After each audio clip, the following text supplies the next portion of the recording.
ನಮ್ಮ ದೊಡ್ಡ ವೀರರಾಜ ಕೋಟೆಯಿಂದ ಬೆಂಗಳೂರಿನವರೆಗೆ ಮೆರವಣಿಗೆಯಲ್ಲಿ ಹೋಗ್ತಾ ಇದ್ದ. ವಿಜಯದಶಮಿ ಸರ್ ರಾಜವಂಶಸ್ಥರು ಯಾರೆಲ್ಲ ಇದ್ದಾರೆ ಅವರೆಲ್ಲರನ್ನು ಕೊಲೆ ಮಾಡಿಸಿದ್ದಾರೆ. ಸುಮಾರು 40-50 ಜನರನ್ನು ಕೊಲೆ ಮಾಡಿಸಿದ್ದಾರೆ.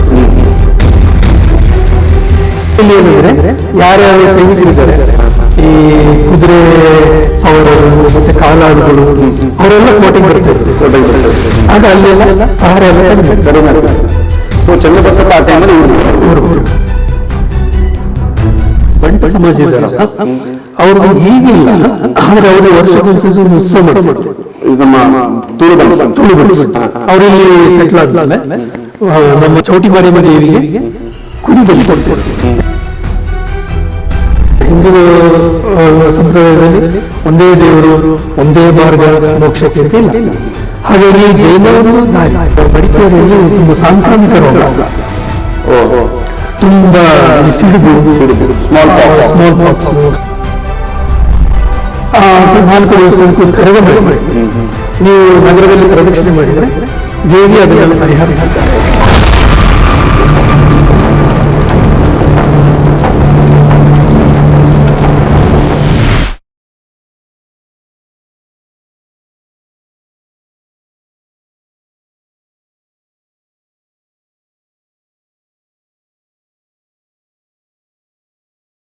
ನಮಸ್ತೆ ಸ್ನೇಹಿತರೆ, welcome to major Kushan studios.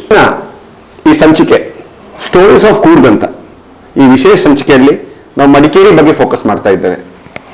ಯಾವುದೇ ಒಂದು ಊರು ಇರಲಿ, ಗ್ರಾಮ ಇರಲಿ, ಅಲ್ಲಿ ಒಂದು ಗ್ರಾಮ ದೇವತೆ ಅಂತ ಇರ್ತದೆ. ಬಹಳಷ್ಟು ಸಾವಿರಾರು ವರ್ಷ ಇತಿಹಾಸ ಇರೋ ಮಡಿಕೇರಿಗೆ ಒಂದು ಗ್ರಾಮ ದೇವತೆ ಅಲ್ಲ, 4 ಶಕ್ತಿ ದೇವತೆಗಳಿವೆ.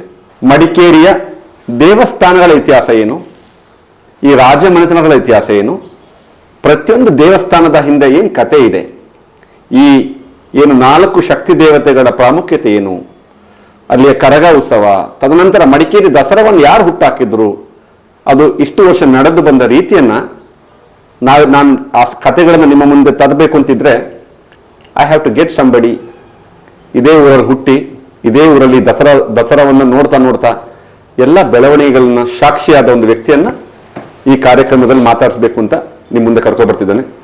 ದೊಡ್ಡ ಮನೆ ತಮ್ಮಪ್ಪನವರಿದ್ದಾರೆ. ಸರ್ ನಮಸ್ತೆ, ವೆಲ್ಕಮ್. ಬ್ಯಾಂಕ್ ಅಧಿಕಾರಿಯಾಗಿ, ಸಮಾಜ ಸೇವಕರಾಗಿ, ಚಿಂತಕರಾಗಿ, ಒಂದು ಎಲ್ಲ ಧಾರ್ಮಿಕ ವಿಚಾರಗಳನ್ನು ಅಧ್ಯಯನ ಮಾಡುವ ಒಂದು ವ್ಯಕ್ತಿಯಾಗಿ ಇವರು ಜಿಲ್ಲೆಯಲ್ಲಿ ಗುರುತಿಸ್ಕೊಂಡಿದ್ದಾರೆ. ಎಲ್ಲದಕ್ಕಿಂತ ಮುಖ್ಯವಾಗಿ ನಂದು ಮತ್ತು ಇವ್ರ ಪರಿಚಯ ಮತ್ತು ಸ್ನೇಹ ಹೇಗಾಯ್ತು ಅಂತ ಹೇಳಿದ್ರೆ, 1-2 ವರ್ಷದ ಹಿಂದೆ ನಾನು ಯಾವತ್ತು ರಾಜಸೀಟಿಗೆ ಬೆಳಿಗ್ಗೆ ವಾಕಿಂಗ್ ಹೋಗುತ್ತೆ.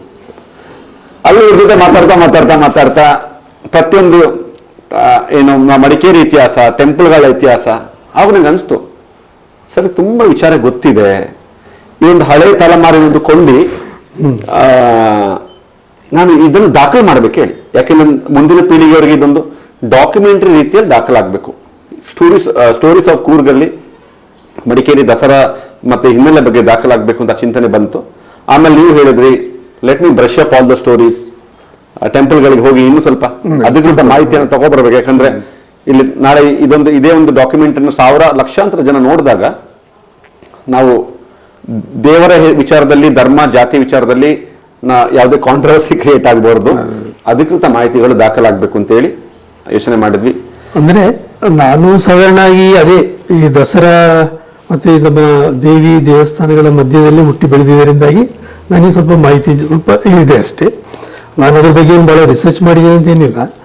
ಆದರೆ ನಮ್ಮ ಕೊಡಗಿನ ಇತಿಹಾಸದ ಬಗ್ಗೆ DN ಕೃಷ್ಣಯ್ಯ ಅವರು ನಮ್ಮ ಮಡಿಕೇರಿ ಕಾಲೇಜಲ್ಲಿ ಪ್ರೊಫೆಸರ್ ಆಗಿದ್ದರು. ಅವರು ಇದ್ರ ಬಗ್ಗೆ ತುಂಬ ಅಧ್ಯಯನ ಮಾಡಿದ್ದಾರೆ.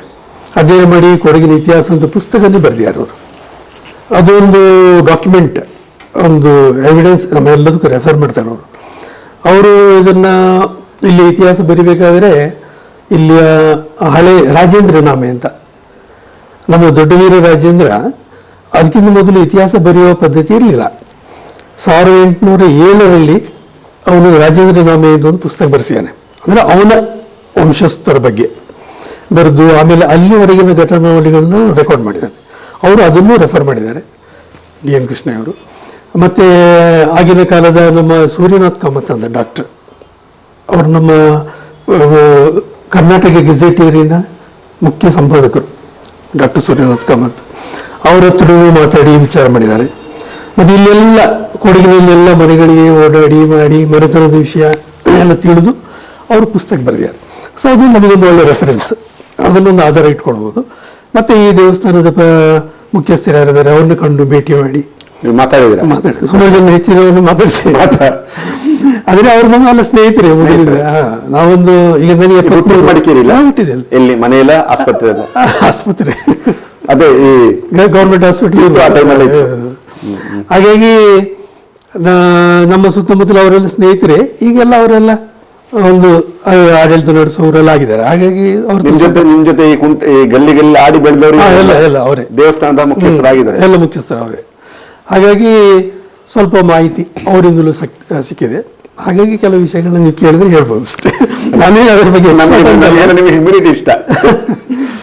ನಿಮ್ಮ ಇದರ ಮಧ್ಯೆ ಕೂಡ ಸ್ವಲ್ಪ ಗೊತ್ತಿದ್ದರು ಜಾಸ್ತಿ ಮಾತಾಡುವಾಗ ಹ್ಯುಮಿಲಿಟಿ ಇಷ್ಟ ಆಗ್ತದೆ.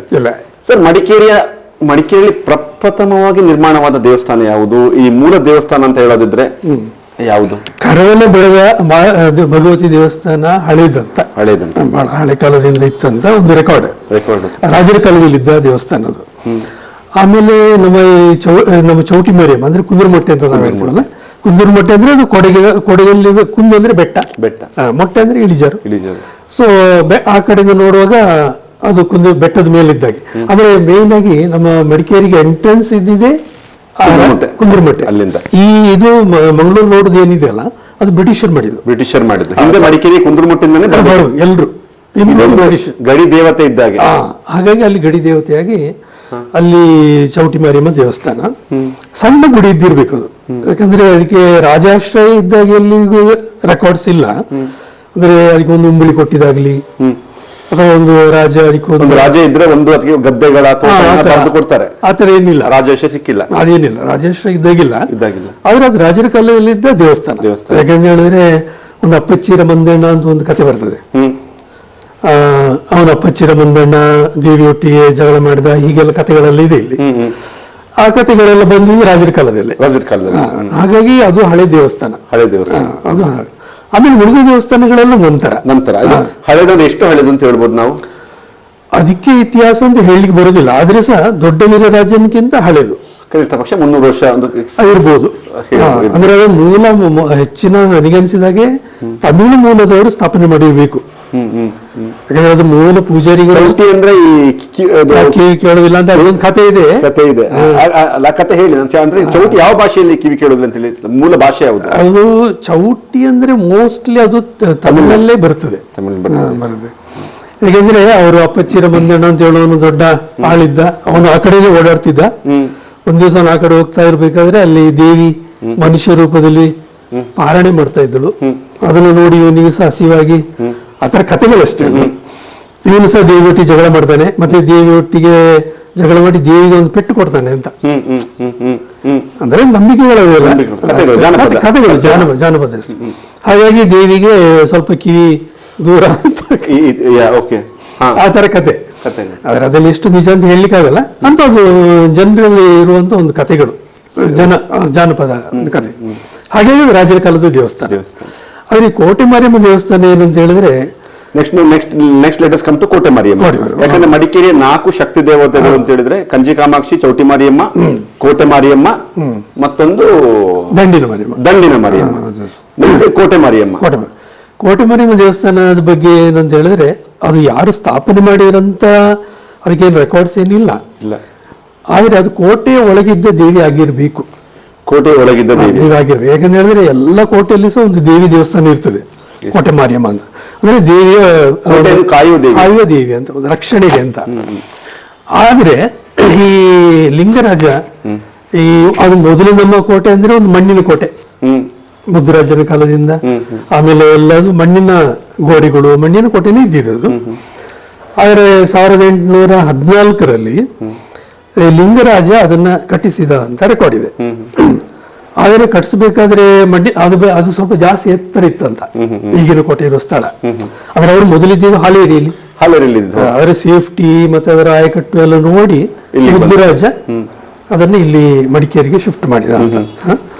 ಹಾಗೆ ಮಡಿಕೇರಿಯಲ್ಲಿ ರಾಜಧಾನಿ ಅದು ಹೋಗ ಅದು ಎತ್ತರದಲ್ಲಿತ್ತು, ಮತ್ತೆ ಮಣ್ಣು ಇತ್ತು, ಆದರೆ ಅದಕ್ಕೆ ಬೇಕಾದಷ್ಟು ಜಾಗ ಇರಲಿಲ್ಲ.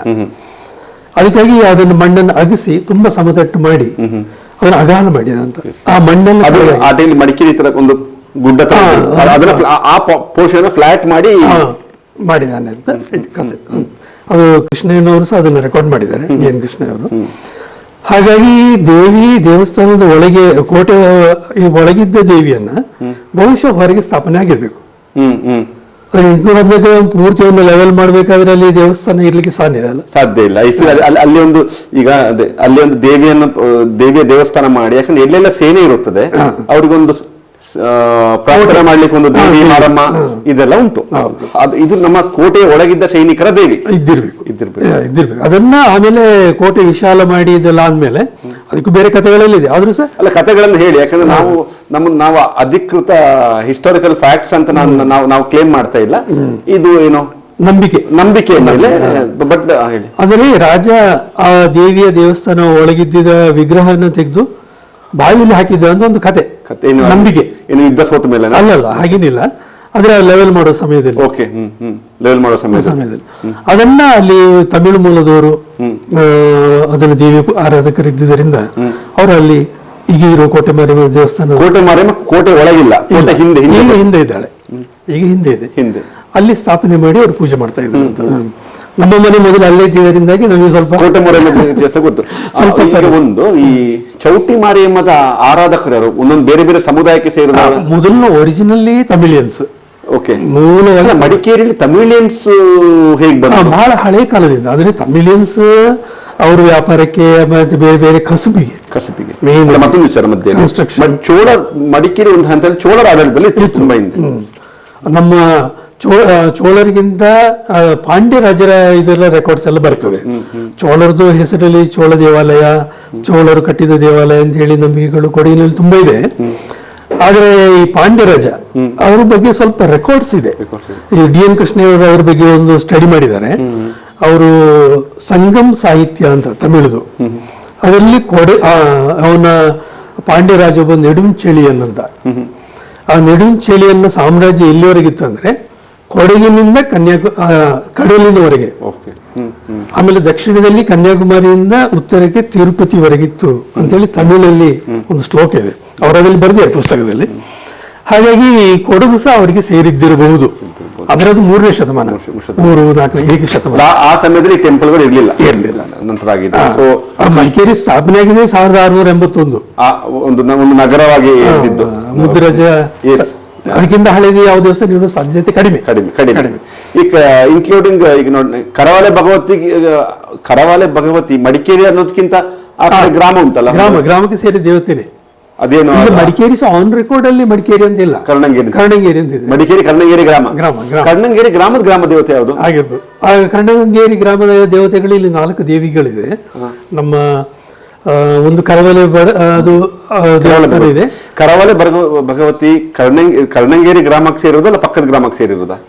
ಈಗ ಪಕ್ಕದ ಗ್ರಾಮ ಇದೆ. ಈಗ ಪಕ್ಕದ ಗ್ರಾಮಕ್ಕೆ ಹೋಗಿದೆ. ಮೊದಲು ಅದು ಕರ್ಣಂಗೇರಿ ಇರಬಹುದು, ಇದು ಗೊತ್ತಿಲ್ಲ. ಹಾಗಾಗಿ ಇಲ್ಲಿಯ ನಮ್ಮ ಮಕ್ಕಂದೂರ ಹತ್ರ ದೇವಿ ದೇವಸ್ಥಾನ ಇದೆ. ಅದೇ ನಮ್ಮ ಇಲ್ಲಿ ಕೆದಕಲ್ಲ ದೇವಿ ದೇವಸ್ಥಾನ. ಅದೆಲ್ಲ ಗ್ರಾಮ ದೇವತೆ ಹಬ್ಬಗಳಾಗ್ತವೆ. ಅವುಗಳಿಗೆ ಸಾವಿರಾರು ವರ್ಷದ ಇತಿಹಾಸ ಇದೆ. ರಾಜರ ಆಶ್ರಯ ಇದೆ, ಜಮ್ಮ ಕೊಟ್ಟಿದ್ದು. ಆದ್ರೆ ನಮ್ಮ ಕೋಟೆ ಮರಿಮಗಾಗಲಿ, ಚೌಟಿ ಮರಿಮಗಾಗಲಿ, ದಂಡಿನ ಮರಿಮಗಾಗಲಿ ರಾಜರ ಆಶ್ರಯ ಇದ್ದಾಗೆ ರೆಕಾರ್ಡ್ಸ್ ಇಲ್ಲ. ನಂತರದ ವರ್ಷಗಳಲ್ಲಿ ಆಗಿರ್ಬೇಕು. ಯಾಕಂದ್ರೆ ರಾಜೇಂದ್ರ ನಾಮೆ 1807 ಬರೆದಿರ್ಬೇಕಾದ್ರೆ ಅದರ ಬಗ್ಗೆ ಮಾಹಿತಿ ಅದು ಮುಖ್ಯ ಇದ್ದಿದ್ರೆ ಬರಿಬೇಕಿತ್ತು, ಬರ್ದಿಲ್ಲ. ಹಾಗಾಗಿ ಮತ್ತೆ ಕೃಷ್ಣಯ್ಯನವರು ಸಹ ಅದರ ಬಗ್ಗೆ ಅಭ್ಯಾಸ ಮಾಡಿದ್ದಾರೆ. ಹಾಗಾಗಿ ಅವರು ಕೋಟೆ ಮರಿಯಮ್ಮ ಆಮೇಲೆ ಆಯ್ತು ಕಟ್ಟಿದ್ದು. ಕೋಟೆ ಮರಿಯಮ್ಮ ಆಯ್ತು, ಚೌಟಿ ಮರಿಯಮ್ಮ ಆಯ್ತು. ದಂಡಿನ ಮಾರಿಯಮ್ಮ ಇಲ್ಲಿ ಈ ಟೆಂಪಲ್ ಗಳನ್ನ ಹೇಳುವಾಗ ಜನರಿಗೆ ಅರ್ಥ ಆಗೋ ರೀತಿ ಹೇಳ್ಬೇಕು. ಚೌಟಿ ಮಾರಿಯಮ್ಮ ರಾಜಸೀಟ್ ಪಕ್ಕ, ದಂಡಿನ ಕೋಟೆ ಮಾರಿಯಮ್ಮ ಇರುವುದು ನಾವು ಇಲ್ಲಿ ಸಬ್ ರಿಜಿಸ್ಟರ್ ಆಫೀಸ್ ಇಂದ ಈಗ ಸಬ್ ರಿಜಿಸ್ಟರ್ ಆಫೀಸ್ ಅಂದ್ರೆ ಪೆನ್ಷನರ್ಸ್ ಲೈನ್ ಕೆಳಗೆ. ನೆಕ್ಸ್ಟ್ ಬರುವುದು ದಂಡಿನ ಮರಿಯಮ್ಮ ನಗರಸಭಾ ಬಿಲ್ಡಿಂಗ್. ನನ್ನ ಕ್ಲಿನಿಕ್ ಇಂದ ಒಂದು 50 ಮೀಟರ್ ನಗರಸಭಾ ಬಿಲ್ಡಿಂಗ್, ಕೋಟೆ ಪಕ್ಕ, ಕೋಟೆ ಹೊರಗಿರೋ ದಂಡಿನ ಮರಿಯಮ್ಮ. ಅಂದ್ರೆ ಇದರಲ್ಲಿ ಇತಿಹಾಸದ ಬಗ್ಗೆ ಅಧ್ಯಯನ ಮಾಡಿದ್ರೆ ಗೊತ್ತಾಗ್ಬೋದು. ಆದ್ರೆ ಕೃಷ್ಣಯ್ಯನವರ ಪ್ರಕಾರ D.N. ಕೃಷ್ಣದೇವರಾಯರ ಅಧ್ಯಯನ ಮಾಡಿದಾರಲ್ಲ, ಅವರ ಪ್ರಕಾರ 1834ರವರೆಗೆ ದೇವಸ್ಥಾನ ಇರಲಿಲ್ಲ. 834ರವರೆಗೆ. ಚಿಕ್ಕ ವೀರರಾಜ ಯಾವಾಗ ಇಲ್ಲಿ ಸೋತು 834 ವಿಚಾರ ಬಂದ್ರೆ ಬ್ರಿಟಿಷ್ ಮತ್ತೆ ಕೊಡಗು ರಾಜರ ಬಗ್ಗೆ ಆಗಿ ಶರಣಾಗತಿ ಆಗ್ಯದು. ನಮ್ಮ ಚಿಕ್ಕ ವೀರರಾಜ ಸೋತ. ಆಮೇಲೆ ಇಲ್ಲಿ ಬ್ರಿಟಿಷ್ ಆಡಳಿತ ಬಂತು. ಬ್ರಿಟಿಷ್ ಆಡಳಿತ ಇರಬೇಕಾದ್ರೆ ಇಲ್ಲಿ ಒಂದು ದಂಡು ಅಂದ್ರೆ ಒಂದು ಕಂಟೋನ್ಮೆಂಟ್ ದಂಡು, ಬೇಸಿಕಲಿ ಬ್ರಿಟಿಷ್ ಸೇನೆ. ಬ್ರಿಟಿಷ್ ಸೇನೆ ಅಂದ್ರೆ ಸೈನಿಕರೆಲ್ಲ ಭಾರತೀಯ ಸೈನಿಕರು. ಅವರ ಯಾರು ಕ್ಯಾಪ್ಟನ್, ಮೇಜರ್ ಇವರೆಲ್ಲ ಬ್ರಿಟಿಷರು, ಬ್ರಿಟಿಷ್ ಆಫೀಸರ್ಸ್. ಇವರು ಉಳಿಲಿಕ್ಕಾಗಿ ಕೋಟೆ ಒಳಗೆ ಉಳಿತಿದ್ರು ಅಂತ. ಆದ್ರೆ ಸೈನಿಕರಿಗೆ ಉಳಿಲಿಕ್ಕಾಗಿ ಈಗ ನಮ್ಮ ಟೌನ್ ಹಾಲ್ ಇದೆಯಲ್ಲ, ಟೌನ್ ಹಾಲ್ ನ ಜಾಗವನ್ನು ಲೆವೆಲ್ ಮಾಡಿ ಅಲ್ಲಿ ಅವರು ಇರ್ತಾ ಇದ್ರು. ಅವ್ರದ್ದೊಂದು ಕ್ಯಾಂಪ್ ಅದು ಕಂಟೋನ್ಮೆಂಟ್ ಅಂತ. ಅವರು ಆ ಏರಿಯಾಕ್ಕೆ ದಂಡಿನ ಪೇಟೆ ಅಂತ ಆ ಟೈಮ್ ದಂಡಿನ ಪೇಟೆ ಹೆಸರು. ಹಾಗಾಗಿ ದಂಡಿನ ಆ ಸೈನಿಕರು ತಮಿಳು ಮತ್ತು ರಾಜಸ್ಥಾನ ಮೂಲದವರು ಇದ್ದಿದ್ದರಿಂದ ಅವರು ಸ್ಥಾಪನೆ ಮಾಡಿದ್ರಂತೆ ಕೃಷ್ಣೇನವರ ಅಭಿಪ್ರಾಯ. ಅದು ಕೂಡ ದೇವಿ ಅಂದ್ರೆ ಅವರು ದಂಡು ಪ್ರದೇಶದಲ್ಲಿ ಸೈನಿಕರು ಸ್ಥಾಪನೆ ಮಾಡಿದಂತ ಕೃಷ್ಣೇನವರ ಅಭಿಪ್ರಾಯ. ಹಾಗಾಗಿ ಈ ಸೇನೆ ಗೆದ್ದಿದ್ದು ಈ ದಂಡಿನ ಮಾರಿಯಮ್ಮನ ಸೇನೆ ಒಳಗಿದ್ದ ಕೋಟೆ ಮಾರಿಯಮ್ಮನ ಸೇನೆಯನ್ನು ಸೋಲಿಸಿ. ಸೇನೆ ಇಲ್ಲ ಅಲ್ಲ, ಅದೇ ಈ ಸೋಲ್ಜರ್ಸ್ ಬಂದ್ರಲ್ಲ, ಆಗಿಲ್ಲ. ಮತ್ತೆ ಇವರು ಇಲ್ಲಿ ವಾಸ ಇದ್ರಲ್ಲ, ನಮ್ಮ ಕೊಡಗಿನ ಬ್ರಿಟಿಷ್ ಸೈನಿಕರು ಅವರಿಗೆ ಪೂಜೆ ಮಾಡ್ಲಿಕ್ಕೆ ಒಂದು ದೇವಿ ಬೇಕು. ಅವರಲ್ಲಿ ಸ್ಥಾಪನೆ ಮಾಡಿ, ಹಾಗಾಗಿ ಅವರು ಅಲ್ಲಿ ಸ್ಥಾಪನೆ ಮಾಡಿದ್ರು. ಅದಕ್ಕೆ ಹೆಸರು ಮಾರಿಯಮ್ಮ ಅಂತ ಅಷ್ಟೇ ಇತ್ತು. ಆದ್ರೆ ಅವರು ದಂಡು ಪ್ರದೇಶದಲ್ಲಿ ಇದ್ದರಿಂದ ದಂಡಿನ ಮಾರಿಯಮ್ಮ ಹಾಗೆ. ಆದ್ರೆ ರಾಜರು ಅದಕ್ಕೆ ಪೂಜೆ ಮಾಡ್ತಾ ಇದ್ರು, ಅಥವಾ ರಾಜರು ಅದಕ್ಕೆ ದಂಡು ಹೊರಡು ಮೊದಲು ಆ ತರದ ರೆಕಾರ್ಡ್ಸ್ ಇಲ್ಲ. ಇದು ನಿಜವಾಗಿ ಕೊಡಗು ರಾಜರ ಮಾರಿಯಮ್ಮ ಅಲ್ಲ, ಇರ್ಲಿಕ್ಕಿಲ್ಲ. ಯಾಕೆಂದ್ರೆ ರಾಜಾಶ್ರಯ ಇದ್ರೆ ಅದಕ್ಕೊಂದು ಉಂಬಳಿ ಆಗ್ಲಿ ಒಂದು ಏನಾದ್ರು ಒಂದು ಬೇಕಲ್ಲ. ಈ ಕೊಡಗು ರಾಜರು ಲಿಂಗಾಯತರು. ಅವರಿಗೆ ಆತ್ಮೀಯ, ನಾವು ಇಷ್ಟೆಲ್ಲ ಟೆಂಪಲ್ಗಳ ಬಗ್ಗೆ ಮಾತಾಡುವ ಕೆಲವೊಂದು ವಿಷಯಾಂತರ ಆಗುವ ಸಾಧ್ಯತೆ ಉಂಟು. ಯಾಕಂದ್ರೆ ಇದರಲ್ಲಿ ಈ ಮತ್ತೊಂದು ದಂಡಿನ ಮಾರಿಯಮ್ಮ ಆದ್ಮೇಲೆ ಮತ್ತೆ ಉಳಿದು ಕಂಚಿ ಕಾಮಾಕ್ಷಮ್ಮ. ಆದ್ರೆ ಕೊಡಗು ರಾಜರು ತುಂಬಾ ನಿಷ್ಠೆಯಿಂದ ಕಟ್ಟಿ ಪೂಜೆ ಮಾಡಿ ಟೆಂಪಲ್ ಅಂದ್ರೆ ಓಂಕಾರೇಶ್ವರ ಟೆಂಪಲ್. ಅಂದ್ರೆ ರಾಜ ಅದು ಲಿಂಗರಾಜನ ಕಾಲದಲ್ಲಿ ಲಿಂಗರಾಜ ಅದು ಕಟ್ಟಿದ್ದು 1820 ಅಂತ ರೆಕಾರ್ಡ್ಸ್ ಇದೆ. 1820. ಅಂದ್ರೆ ಅದಕ್ಕಿಂತ ಮೊದಲು ಕರವಲೆ ದೇವಸ್ಥಾನ ಮತ್ತು ಕೋಟೆ ಒಳಗಡೆ ವೀರಭದ್ರ ದೇವಸ್ಥಾನ ಇತ್ತು ಅಂತ. ಕೋಟೆ ಒಳಗೆ ವೀರಭದ್ರ ದೇವಸ್ಥಾನ ಇತ್ತು. ವೀರಭದ್ರೇಶ್ವರ ದೊಡ್ಡ ವೀರರಾಜೇಂದ್ರನಿಗೆ ತುಂಬಾ ಕನಸಲ್ಲಿ ಬರುದು, ಇದರ ಕಥೆಗಳಲ್ಲಿದೆ. ಅವನಿಗೆ ದೊಡ್ಡ ವೀರರಾಜೇಂದ್ರನಿಗೆ ಹತ್ಯೆ ಮಾಡ್ಲಿಕ್ಕೆ ಒಳಗೆ ಒಳಸಂಚು ನಡೆದಾಗ ಬಂದು ಹೇಳಿದ್ದು. ಹಾಗೆ ವೀರಭದ್ರೇಶ್ವರ ಗುಡಿಯಲ್ಲಿ ಅಂದ್ರೆ ಈಗ ಮ್ಯೂಸಿಯಂ ಇದೆ ಅಲ್ಲ, ಆ ಮ್ಯೂಸಿಯಂ ಅದು ಮೂಲವಾಗಿ ವೀರಭದ್ರೇಶ್ವರ ಗುಡಿ ಇತ್ತು ಅಂತ ಇತಿಹಾಸ. ಸ್ವಲ್ಪ ವಿಷಯ ಅಂತ ತೊಂದರೆ ಇಲ್ಲ. ಕೋಟೆ ಒಂದು ಚರ್ಚ್ ಕೂಡ ಆಯ್ತು ಲಾಸ್ಟಿಗೆ. ಚರ್ಚ್ ಅಂದ್ರೆ ಈ ಬ್ರಿಟಿಷರು ಅದು ಆಂಗ್ಲಿಕನ್ ಚರ್ಚ್ ಅಂತ ಹೇಳೋದು. ಅಂದ್ರೆ Britishers were not Catholics, British ರಾಜಮಂತ್ರ ಆಂಗ್ಲಿಕನ್ಸ್. ತದನಂತರ ಈಗ ಚರ್ಚ್ ಇಲ್ಲ, ಅದನ್ನು ಮ್ಯೂಸಿಯಂ ಮಾಡಿದ್ದಾರೆ. ಅದು ಇತ್ತೀಚೆಗೆ ನಮ್ಮ ತುಂಬಾ ವರ್ಷದವರೆಗೂ ಅದು ಹಾಗೆ ಖಾಲಿ ಇತ್ತು. ಮ್ಯೂಸಿಯಂ ಅಂತ ಇರ್ಲಿಲ್ಲ. ಈಗ ನಮಗೆ ಗೊತ್ತಿದ್ದಾಗೇನೆ ನಾವು ಸುಮಾರು ಒಂದು 1870 ಈಗ 69 ಮಾಡಿರ್ಬೇಕಷ್ಟೇ. ಅದಕ್ಕಿಂತ ಮೊದಲೇ ಅದು ಹಾಗೆ ಇತ್ತು. ಆಮೇಲೆ ಅದು ಅವರು ಅಲ್ಲಿ ಯುರೋಪಿಯನ್ಸ್ ಉಳಿದವರೊಟ್ಟಿಗೆ ಚರ್ಚಲ್ಲಿ ಹೋಗಿ ಪ್ರೇಯರ್ ಮಾಡ್ಲಿಕ್ಕೆ ಇಷ್ಟಪಡ್ತಿರ್ಲಿಲ್ಲ. ಮತ್ತೆ ನೀವು ಹೇಳಿದ ಆಂಗ್ಲಿಕನ್ ಕ್ಯಾಥೋಲಿಕ್ಸ್, ಮಡಿಕೇರಿಯಲ್ಲಿ ಯುರೋಪಿಯನ್ಸ್ ಇದ್ರು, ಆಂಗ್ಲೋ ಇಂಡಿಯನ್ಸ್ ಇದ್ರು. ಈ ಹಾಗೆ ನೋಡಿದ್ರೆ ಈ ಪುನಃ ವಿಷಯಾಂತರ ತೊಂದರೆ ಇಲ್ಲ. ಈ ಶಾಂತಿನಿಕೇತನ ಚರ್ಚ್ ಉಂಟಲ್ಲ, ಅದಕ್ಕೆ ಶಾಂತಿನಿಕೇತನ ಅಲ್ಲ, ಅಲ್ಲಿ ಚರ್ಚ್ ಇದೆ ಪ್ರೊಟೆಸ್ಟೆಂಟ್. ಆ ಚರ್ಚ್ಗೆ ತುಂಬಾ 200-300 ವರ್ಷದ ಇತಿಹಾಸ. ಅದೇ ಹೇಳೋದು. ಯಾಕಂದ್ರೆ ಕಿಟ್ಟಲ್ ಗೊತ್ತಲ್ಲ, ಕನ್ನಡದ ಡಿಕ್ಷನರಿ ಬರೆದ ಕಿಟ್ಟಲ್, ಅವರು ಒಂದು ಟೈಮ್ನಲ್ಲಿ ಪಾದ್ರಿ ಆಗಿದ್ರು. ಅವರು ಕನ್ನಡ ಕಲಿತದ್ದು ಕೊಡಗಲ್ಲಿ. ಮತ್ತೆ ಇಲ್ಲಿ ಫಸ್ಟ್ ಶಾಲೆ ಸ್ಟಾರ್ಟ್ ಆಗಿದೆ ಅಲ್ಲಿ, ಫಸ್ಟ್ ಶಾಲೆ. ಆಮೇಲೆ ಜೋಸೆಫ್ಸ್ ಆಗಿದ್ದು. ಜೋಸೆಫ್ಸ್ ಬಹಳ ಆಮೇಲೆ, ಇದು ಆದ್ಮೇಲೆ ಬೇರೆ ಅಲ್ಲ. ಕ್ರಿಶ್ಚಿಯನ್ಸ್ ಫಸ್ಟ್ ಶಾಲೆ ಸ್ಟಾರ್ಟ್ ಮಾಡಿ ಶಾಂತಿನಿಕೇತನ ಚರ್ಚ್ ಹತ್ರ. ಹೌದು, ಸಣ್ಣ. ಈಗ ನಾವು 4ನೇ ಶಕ್ತಿ ದೇವತೆ ಬಗ್ಗೆ ಹೋಗುವ. ಯಾಕಂದ್ರೆ ಇದು ವಿಚಾರ ತುಂಬಾ ವೈಡ್ ಇರೋ ಕಾರಣ ನಾವು ಆ ಕಡೆ ಹೋಗ್ತಾ ಇದ್ದೀವಿ. 4ನೇ ಕಂಚಿ ಕಾಮಾಕ್ಷಮ್ಮ. ಕಾಮಾಕ್ಷಮ್ಮ ಅನ್ನೋದು ಮಾರಮ್ಮ ಅಲ್ವಾ? ಅದು ಎಲ್ಲವೂ ಈಗ ತಮಿಳು ಮೂಲ ಇರೋದ್ರಿಂದಾಗಿ ಅವರು ಹೆಚ್ಚಾಗಿ ಮಾರಿಯಮ್ಮ ಮತ್ತು ದೇವಿ ದೇವರ ಆರಾಧಕರು. ಇವರು ಭಾಷೆ ತೆಲುಗಾದರೂ ಸಹ ಗೌಳಿಗರು. ಅಲ್ಲಿ ನಮ್ಮ ಇಲ್ಲಿಯ ಗೊಲ್ಲ ಸಮಾಜ ಅಂತ ಹೇಳ್ಬೋದು, ಗೌಳಿಗರು. ಕಂಚಿ ಕಾಮಾಕ್ಷಮ್ಮ ಅದು ಗೌಳಿ ಬೀದಿಯಲ್ಲಿ ಗೌಳಿ ಬೀದಿ. ಕಂಚಿ ಗೌಳಿಗಳು ಅಂದ್ರೆ ಗೌಳಿಗಳು ಮಡಿಕೇರಿಗೆ ಯಾವಾಗ ಬಂದ್ರು ಆ ರೀತಿ ಹೇಳಿ. ಅವರೇನಂದ್ರೆ ಅವ್ರು ಬಂದ ರೆಕಾರ್ಡ್ಸ್ ಏನಿಲ್ಲ. ಅವರು ದೊಡ್ಡ ವೀರರಾಜೇಂದ್ರ ಅದಕ್ಕಿಂತ ಸ್ವಲ್ಪ ಮೊದಲು ಅಥವಾ ದೊಡ್ಡ ರಾಜೇಂದ್ರ ಕಾಲದಲ್ಲೇ ಬಂದಿರಬೇಕು. 1780 ಆ ಟೈಮ್. ಅದಕ್ಕಿಂತ ಹಳೆ ರೆಕಾರ್ಡ್ಸ್ ಏನ್ ಕಾಣೋಲ್ಲ. ಅವ್ರ ಮಾತೃಭಾಷೆ ತೆಲುಗು. ಆದ್ರೆ ಅವ್ರದ್ದು ಇಲ್ಲಿ ಬಂದಿರೋದು ಅವರು ನಮ್ಮ ಕಣ್ಣೂರು ಈ ಕಡೆಯಿಂದ ಕೇರಳದಿಂದ. ಯಾಕಂದ್ರೆ ಅವ್ರದ್ದು ಮೂಲ ಇರೋದು ಪಳನಿ.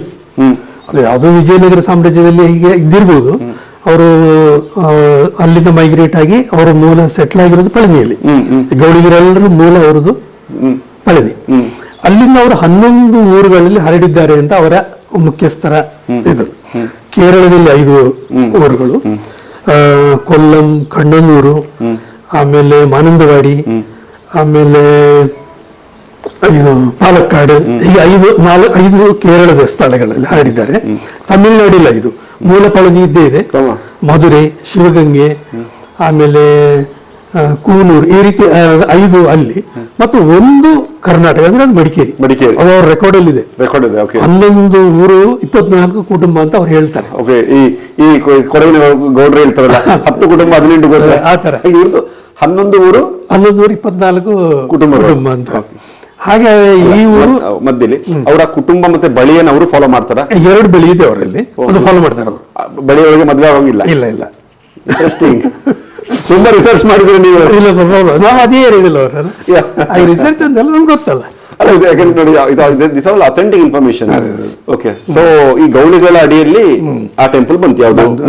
ಅವರು ಇಲ್ಲಿ ನಮ್ಮ ಅವರು ಎಲ್ಲಿ ಹೋದ್ರು ಸಹ ಕಂಚಿ ಕಾಮಾಕ್ಷಿಯನ್ನ ಸ್ಥಾಪನೆ ಮಾಡ್ತಾರೆ. ಕಂಚಿ ಕಾಮಾಕ್ಷಿ ಹೌದು, ಪೂಜೆ ಮಾಡ್ತಾ ಇದ್ದವರು.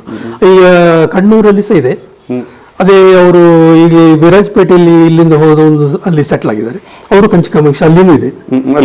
ಅವ್ರು ಎಲ್ಲಿ ಹೋದ್ರು ಅದು ಸ್ಥಾಪನೆ ಮಾಡಿದ್ದಾರೆ. ಆಮೇಲೆ ಅವ್ರ ಪೂಜಾರಿ ಅಂತೇಳಿ ಅವರಲ್ಲೊಂದು ವರ್ಗ ಇದೆ, ಅವರದಕ್ಕೆ ಪೂಜೆ ಮಾಡ್ತಾರೆ. ಈಗ ಈ 3-4 ದೇವಸ್ಥಾನದಲ್ಲಿ ತಮಿಳವರ ಪೂಜೆ ಮೊದಲು ಇದ್ರೂ ಸಹ ಆಮೇಲೆ ಅವರಿಗೆ ಪೂಜಾರಿಗಳದು ಕೊರತೆ ಕಂಡಿದ್ದರಿಂದ ಇವರನ್ನೇ ಅಲ್ಲಿಗೆ ಪೂಜಾರಿಗಳಾಗಿ ಸೇರಿಸಿರ್ಬೇಕು. ಅಂದ್ರೆ ಈಗ ಮಡಿಕೇರಿಯ 4 ಶಕ್ತಿ ದೇವತೆಗಳ ಕರಗವನ್ನ ಹೊರುವವರು ಗೌಳಿಗಳು. ಅದು ತದನಂತರ ಆಗಿರೋದು. ಓಕೆ, ಇದ್ರಲ್ಲಿ ಡೌಟ್ ಬರ್ತದೆ, ಇಲ್ಲೆಲ್ಲ ಭಟ್ರಗಳ ಪೂಜೆ ಇರ್ಲಿಲ್ವಾ? ಭಟ್ರಗಳದೇ ಅಂದ್ರೆ 2 ಬರ್ತದೆ. ಈಗ ದೇವಿಗೆ ನಾವು ಬಲಿ ಕೊಡೋದಿದೆ. ದೇವಿ ಸಾಧಾರಣವಾಗಿ ಈ ಹಣ್ಣು ಕಾಯಿಗಿಂತ ಬಲಿ ಪ್ರಿಯ ಅಂತ. ಈ ಅಪ್ಪಚ್ಚಿರ ಬಂಧನ ಕಥೆಯನ್ನು ಹಾಗೆ ಬರ್ತದಲ್ಲ, ಅಲ್ಲಿ ಬಲಿ ಕೊಡ್ತಾ ಇದ್ದ ಸಮಯದಲ್ಲಿ ದೇವಿ ಪಾರಾಯಣ ಮಾಡ್ತಾ ಇದ್ದಳು. ಆ ರೀತಿ ಅಂದ್ರೆ ದೇವಿ ದೇವಸ್ಥಾನ ಸಾಧಾರಣವಾಗಿ ಶಕ್ತಿ ಕೇಂದ್ರ, ರಕ್ತ ಬಲಿ ಕೊಡೋ ಪದ್ಧತಿ ಇತ್ತು. ನಾವು ಸಹ ಮೊದಲು ಸಣ್ಣ ಇರುವಾಗ ನಮ್ಮ ಮನೆಗೆ ಯಾರು ಗೆಸ್ಟ್ ಬಂದ್ರೆ ಅದನ್ನು ಕೋಳಿನ ನಾವು ಕುಯ್ತಿರ್ಲಿಲ್ಲ, ಕುಂದ್ರಮಟ್ಟಿಗೆ ಹೋಗಿ ಅವ್ರ ಕೈಯಿಂದಲೇ ಕುಯ್ಸೋದು. ಮಡಿಕೇರಿ ಎಲ್ಲರೂ ಮಾಡ್ತಾ ಇದ್ರ? ನಮ್ಮ ಆ ಕೇರಿಲೆಲ್ಲ ಮಾಡೋರು. ಟೆಂಪಲ್ ತಲೆಯಲ್ಲಿ ಬಿಟ್ಕೊಡು ತಲೆಯನ್ನು ಬಿಟ್ಬಾರ್ದು. ಅಂದ್ರೆ ಆಗಿನ ಟೈಮಲ್ಲಿ ಅಲ್ಲಿ ಎಂತ ಕೋಣ ಬಲಿ ಆಗ್ತಿತ್ತ, ಕುರಿ ಬಲಿ ಆಗ್ತಿತ್ತ?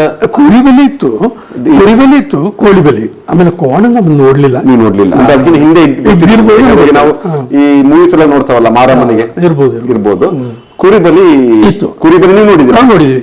ಯಾಕಂದ್ರೆ ಇಲ್ಲಿ ಬಂಟ ಸಮಾಜ ಇದಾರಲ್ಲ, ಅವ್ರದ್ದು ಈಗ ಇಲ್ಲ, ಆದ್ರೆ ಅವ್ರದ್ದು ವರ್ಷಕ್ಕೊಂದ್ಸತಿ ಒಂದು ಉತ್ಸವ ಮಾಡ್ತಾ ಇದ್ರು.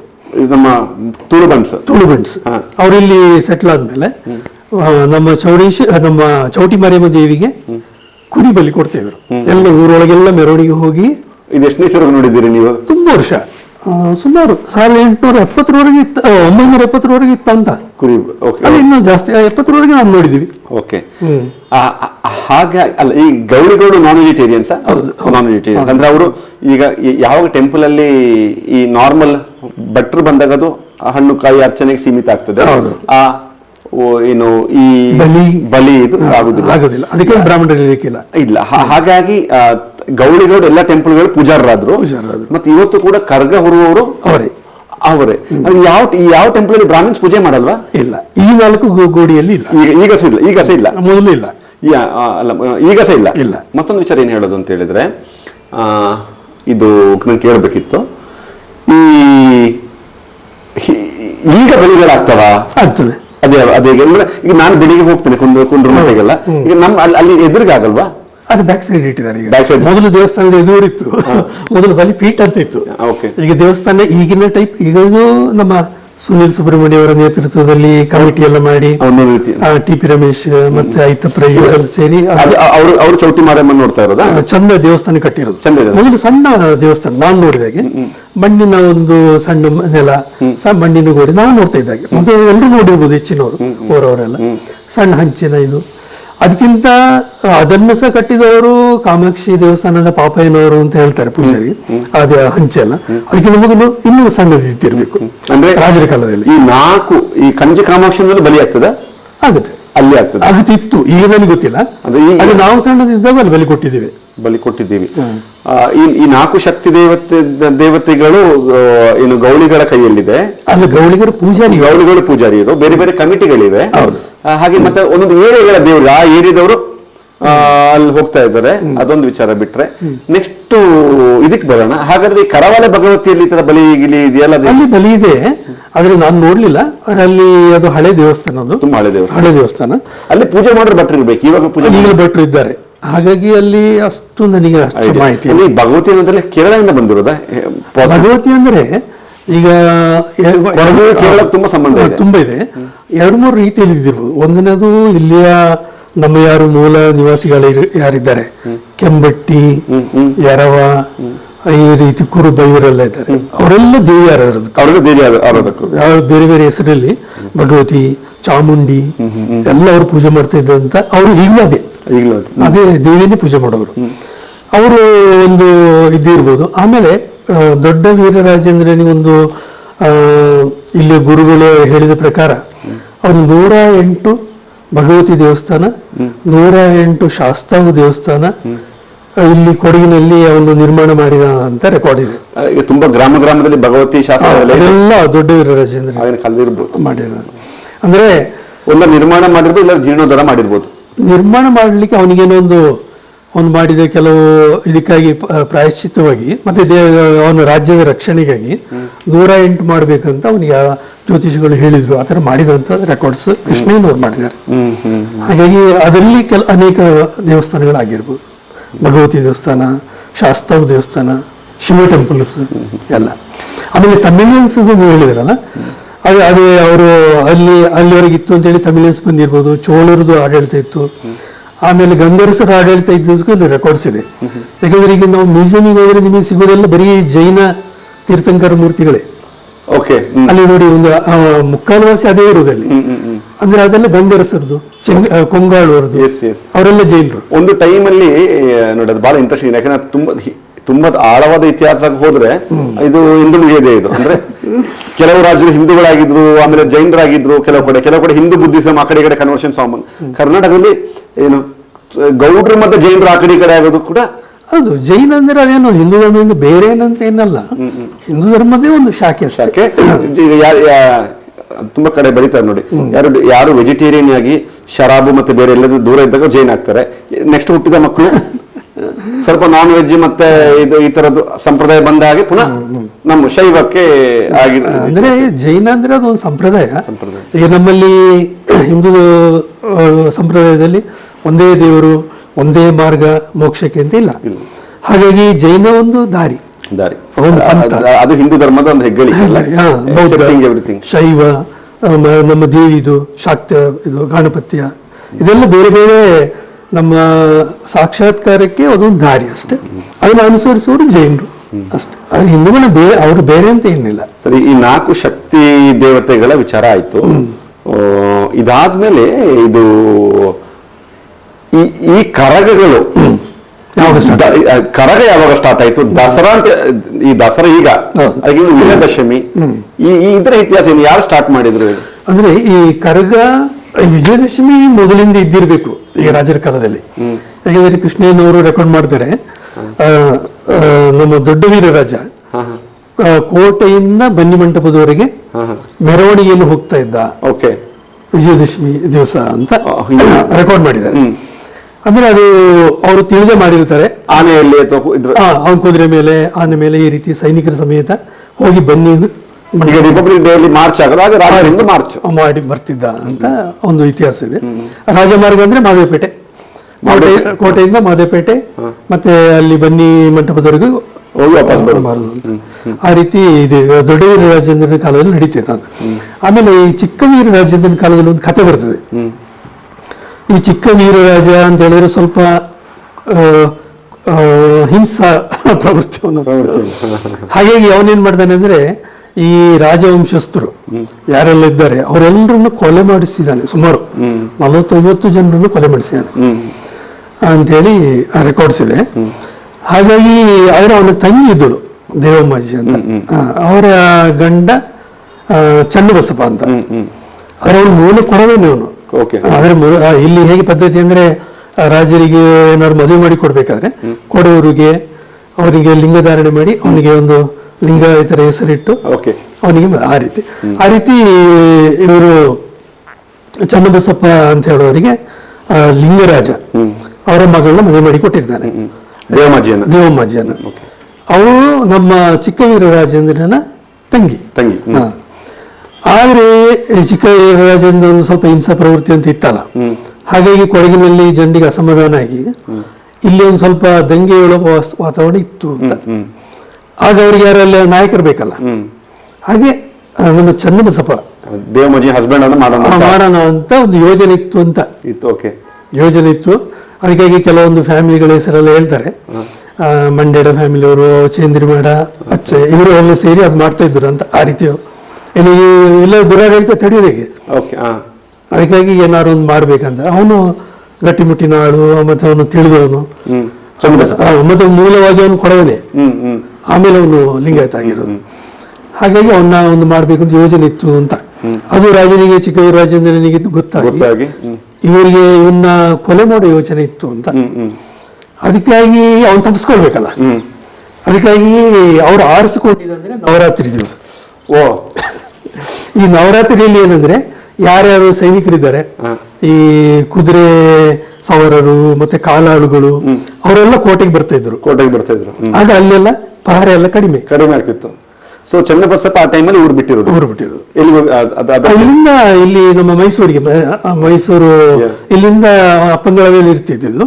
ಅಲ್ಲಿಂದ ಅಮ್ಮತ್ತಿನಾಡಿಗಾಗಿ ರಾತ್ರಿ ನಡೆದು ಅಲ್ಲಿಂದ ಮೈಸೂರು ಸೀಮೆಯನ್ನು ತಲುಪಿ ಬ್ರಿಟಿಷರ ಒಂದು ಅಲ್ಲಿಯ ರೆಸಿಡೆಂಟರ ಶರಣಿಗೆ ಹೋಗಿ ಅಲ್ಲಿ ಅವರು ಇದು ಮಾಡ್ತಾರೆ, ಅಂದ್ರೆ ಅವ್ರು ಹೋಗ್ಲಿಕ್ಕೆ ಅವ್ರು ಆರಿಸಿಕೊಂಡಿದ್ದು ನವರಾತ್ರಿ. ಯಾಕೆಂತ ಹೇಳಿದ್ರೆ ಆ ಟೈಮಲ್ಲೂ ಕೂಡ ನವರಾತ್ರಿ ಉತ್ಸವ ಇತ್ತು. 18th ಸೆಂಚುರಿಯಲ್ಲಿ ಕೂಡ ಇತ್ತು. ದೊಡ್ಡ ವೀರರಾಜ, ಚಿಕ್ಕ ವೀರರಾಜ, ಲಿಂಗರಾಜ ಎಲ್ಲರೂ ಆಚರಿಸ್ತಾ ಇದ್ರು. ಈಗ ಚಿಕ್ಕ ವೀರರಾಜೇಂದ್ರನ ಕಾಲದಲ್ಲಿ ಇವರು ಊರು ಬೆಳ್ಳಿಗೆ ನವರಾತ್ರಿನ ಆರಿಸಬೇಕಾದ್ರೆ ಇಲ್ಲಿ ದೊಡ್ಡ ಪ್ರಮಾಣದಲ್ಲಿ ಒಂದು ಐತಿಹಾಸಿಕ ಹಿನ್ನೆಲೆ ಇದೆ. ಆದ್ರೆ ಈ ಕರಗಗಳಿದ್ದ ಬಗ್ಗೆ ಮಾಹಿತಿ ಇಲ್ಲ. ಕರಗಗಳಿದ್ದ ಬಗ್ಗೆ ಮಾಹಿತಿ ಇಲ್ಲ. ಇದಕ್ಕೆ ಮಾಹಿತಿ ಸಿಗೋದು ಎಲ್ಲಿ ಅಂದ್ರೆ ನಮ್ದು ಜನರಿಗೆ ಕರಗ ಅಂತ ಹೇಳಿದ್ರ ಬಗ್ಗೆ ಕೂಡ ಹೊಸದಾಗಿ 20-30 ವರ್ಷಗಳಿಗೆ ಗೊತ್ತಾಗಲ್ಲ. ಕರಗ ಅಂದ್ರೆ ಏನು ಅಂತ ಹೇಳ್ಬೇಕು. ಕರಗ ಅಂದ್ರೆ ಈ 4 ನಮ್ಮ ಶಕ್ತಿ ದೇವತೆಗಳು ಯಾರು ಇದ್ದಾರೆ, ಚೌಟಿ ಮರಿಮ, ಕೋಟೆ ಮರಿಮ, ದಂಡಿನ ಮರಿಮ, ಕಾಮಾಕ್ಷಿ, ಈ 4 ದೇವಸ್ಥಾನಗಳು ಸಹ ಇಲ್ಲಿ ಪಂಪಿನಕೆರೆ ಅಂತ ಇದೆ.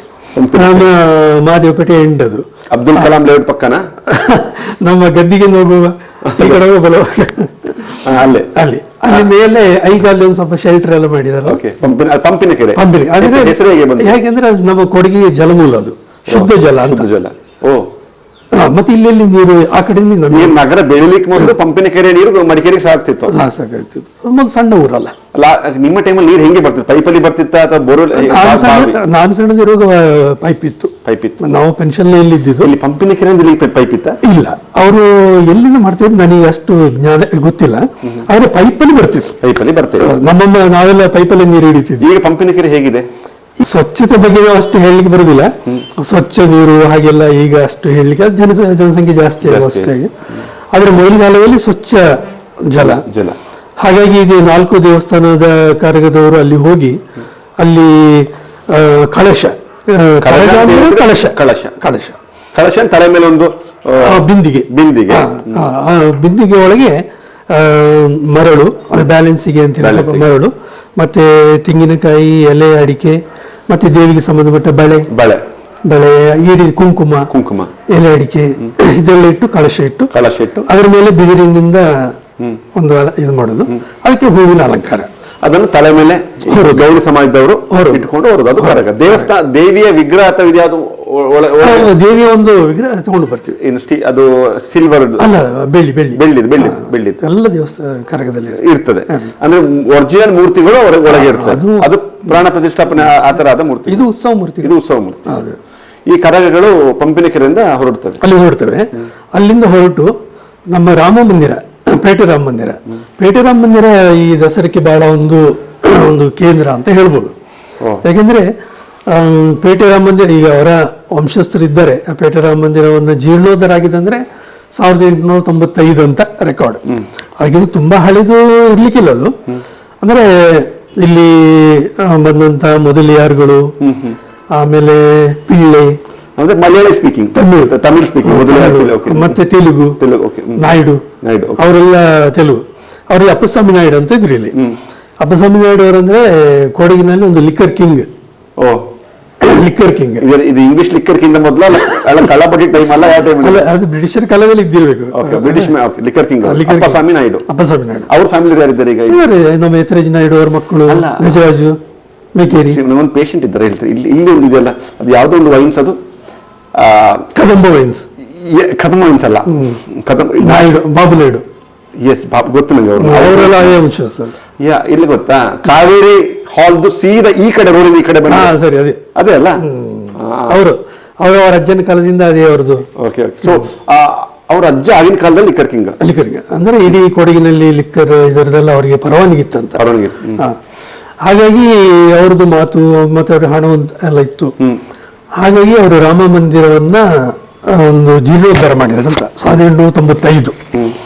895 130 ವರ್ಷ ಹಿಂದೆ. ನಾಯ್ಡು ಆಗಿನ ಕಾಲದವರು, ಹಳೆಬ್ರು. ಹಾಗಾಗಿ ಅವ್ರಿಗಿಂತ ಮೊದಲು ವೀರಸ್ವಾಮಿ ನಾಯ್ಡು ಅಂತ ಹೆಸರು ಹೇಳ್ತಾರೆ. ನಮ್ಮ ಫ್ರೆಂಡ್ ಅವನು ಸುರೇಶ್ ಅಂತ ಹೇಳಿ, ನಲ್ಲಯ್ಯ ನಾಯ್ಡು ಅವ್ರ ಮಗ. ನಾವು ಒಟ್ಟಿಗೆ ಶಾಲೆಗೆ ಹೋಗುದು ಬರೋದಲ್ಲ.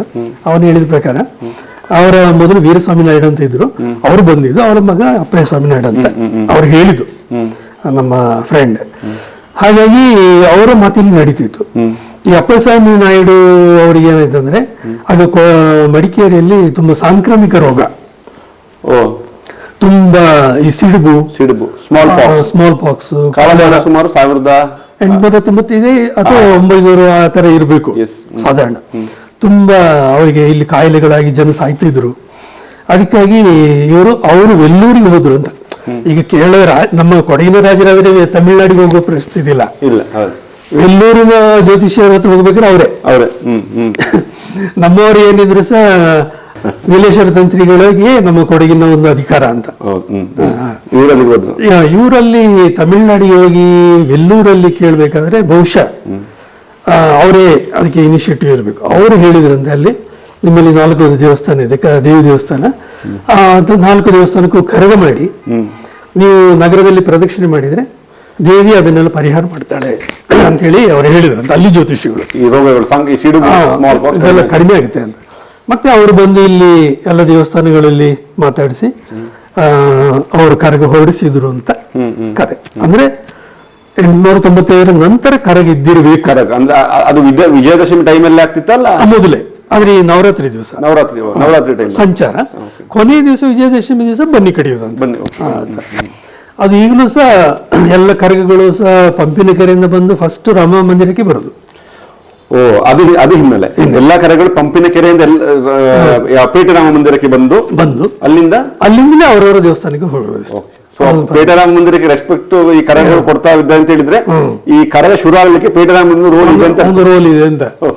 ಆಮೇಲೆ ಕೊನೆ ದಿವಸನೂ ಅಷ್ಟೇ. ಈಗ ಬನ್ನಿ ಕಡಿಯುವುದು ಅಂತ ಇದೆಯಲ್ಲ, ಬನ್ನಿ ಕಡಿಬೇಕಾದ್ರೆ ಸಹ ಪೇಟೆ ರಾಮ ಮಂದಿರದಿಂದ ನಮ್ಮ ತೇರು ಬಂದು, ಅಂದ್ರೆ ಪಲ್ಲಕ್ಕಿಂತ ಮೊದಲು, ಈಗ ತೇರುಗಳೇ ಈಗ ಮೊದಲು ಪಲ್ಲಕ್ಕಿ ಬರ್ತಿತ್ತು. ದಶಮಂಟಪ ಮೊದಲಂದ್ರೆ ಪಲ್ಲಕ್ಕಿ. ಈಗ ಪಲ್ಲಕ್ಕಿ ಏನು ಟ್ರ್ಯಾಕ್ಟರ್ ಅಲ್ಲಿ ದೊಡ್ಡದಾಗಿ ಹೋಗ್ತಾ ಇತ್ತು, ಅದೆಲ್ಲ ಪಲ್ಲಕ್ಕಿ ಜನ ಹೊಡ್ತಾ ಇದ್ರು. ನಾನು ನೋಡಿದಾಗ ಪಲ್ಲಕ್ಕಿನೇ ಇದ್ದಿದ್ದು. ನಾವು ಸಣ್ಣದಿದ್ದಾಗ ಪಲ್ಲಕ್ಕಿ ಇದ್ದಿದ್ದು. ಪಲ್ಲಕ್ಕಿ ಅಂದ್ರೆ ಈ ತರ ಒಂದು ಕವಲು ಇದನ್ನ ಇಟ್ಕೊಂಡು ಒಂದು ಈ ಕಡೆ ಒಂದು 8, ಈ ಕಡೆ ಒಂದು 4, 8 ಈ ತರ 16 ಅಥವಾ 4, 8 ಈ ರೀತಿ ಉದ್ದಕ್ಕೆ ಪಲ್ಲಕ್ಕಿ ಇರ್ತಿತ್ತು. ಅವರು ಹೋಗಿ ಅದನ್ನ ನಿಲ್ಲಿಸ್ತಾ ಇದ್ರು. ಅದು ಯಾರು ಪೂಜೆ ಮಾಡೋರು ಮಾಡ್ತಿದ್ರು. ಪುನಃ ಅವರ ಇದನ್ನು ಕವಲು ಅದನ್ನು ಪುನಃ ಹೆಗಲ ಮೇಲೆ ಎತ್ಕೊಂಡು ಮುಂದೆ ಹೋಗ್ತಾ ಇದ್ರು ಆ ತರ. ನಾವು ಸಣ್ಣದಿರುವಾಗ ಅಷ್ಟೇ ಇದ್ದಿದ್ದು, ನಾನು ನೋಡಿದಾಗೆಲ್ಲ ಅದೇ ಇದ್ದಿದ್ದು. ಅದಾದ್ಮೇಲಿಂದ ನಿಧಾನವಾಗಿ ಟ್ರ್ಯಾಕ್ಟರ್ಗೆ ಭೀಮ್ ಸಿಂಗ್ ಅವ್ರದ್ದು ಕೊಡುಗೆ ತುಂಬಾ ಇದೆ ಈ ತರ ಅಲಂಕಾರ. ಈ ನಮ್ಮ ಕರಗ ಬಗ್ಗೆ ಈ ವಿಷಯ ಆಗೋದಿಲ್ಲ. ಹಾಗಾಗಿ ಕರಗ ಅಲ್ಲಿಂದ ರಾಮ ಮಂದಿರದಿಂದ ನಮ್ಮ ಚೌಟಿ ಮಾರಿಯಮ್ಮ ದೇವಸ್ಥಾನಕ್ಕೆ ನಮ್ಮ ಕಳಶ ಬಂದು ಅಲ್ಲಿ ಪೂಜೆ ಮಾಡಿದ ಮೇಲೇನೆ ಕರಗ ಹೊರಡುದು ಇವತ್ತು ಸಹ. ಏನಾದ್ಮೇಲೆ ಅಲ್ಲಿಂದ ಕಳಶ ಬರ್ತದೆ ನಮ್ಮ ಶ್ರೀರಾಮ ಮಂದಿರದಿಂದ, ಪೇಟೆ ರಾಮ ಮಂದಿರದಿಂದ ಒಂದು ಪಲ್ಲಕ್ಕಿಯಲ್ಲಿ ಕಳಶ ಮತ್ತು ದೇವರ ವಿಗ್ರಹ, ಇದು ಫೋಟೋ ಇತ್ತು ಮೊದಲು, ತಂದು ಅದನ್ನ ಪಲ್ಲಕ್ಕಿಯಲ್ಲಿ ನಮ್ಮ ಚೌಟಿ ಮಾರಿಯಮ್ಮ ದೇವಸ್ಥಾನಕ್ಕೆ ಫಸ್ಟ್.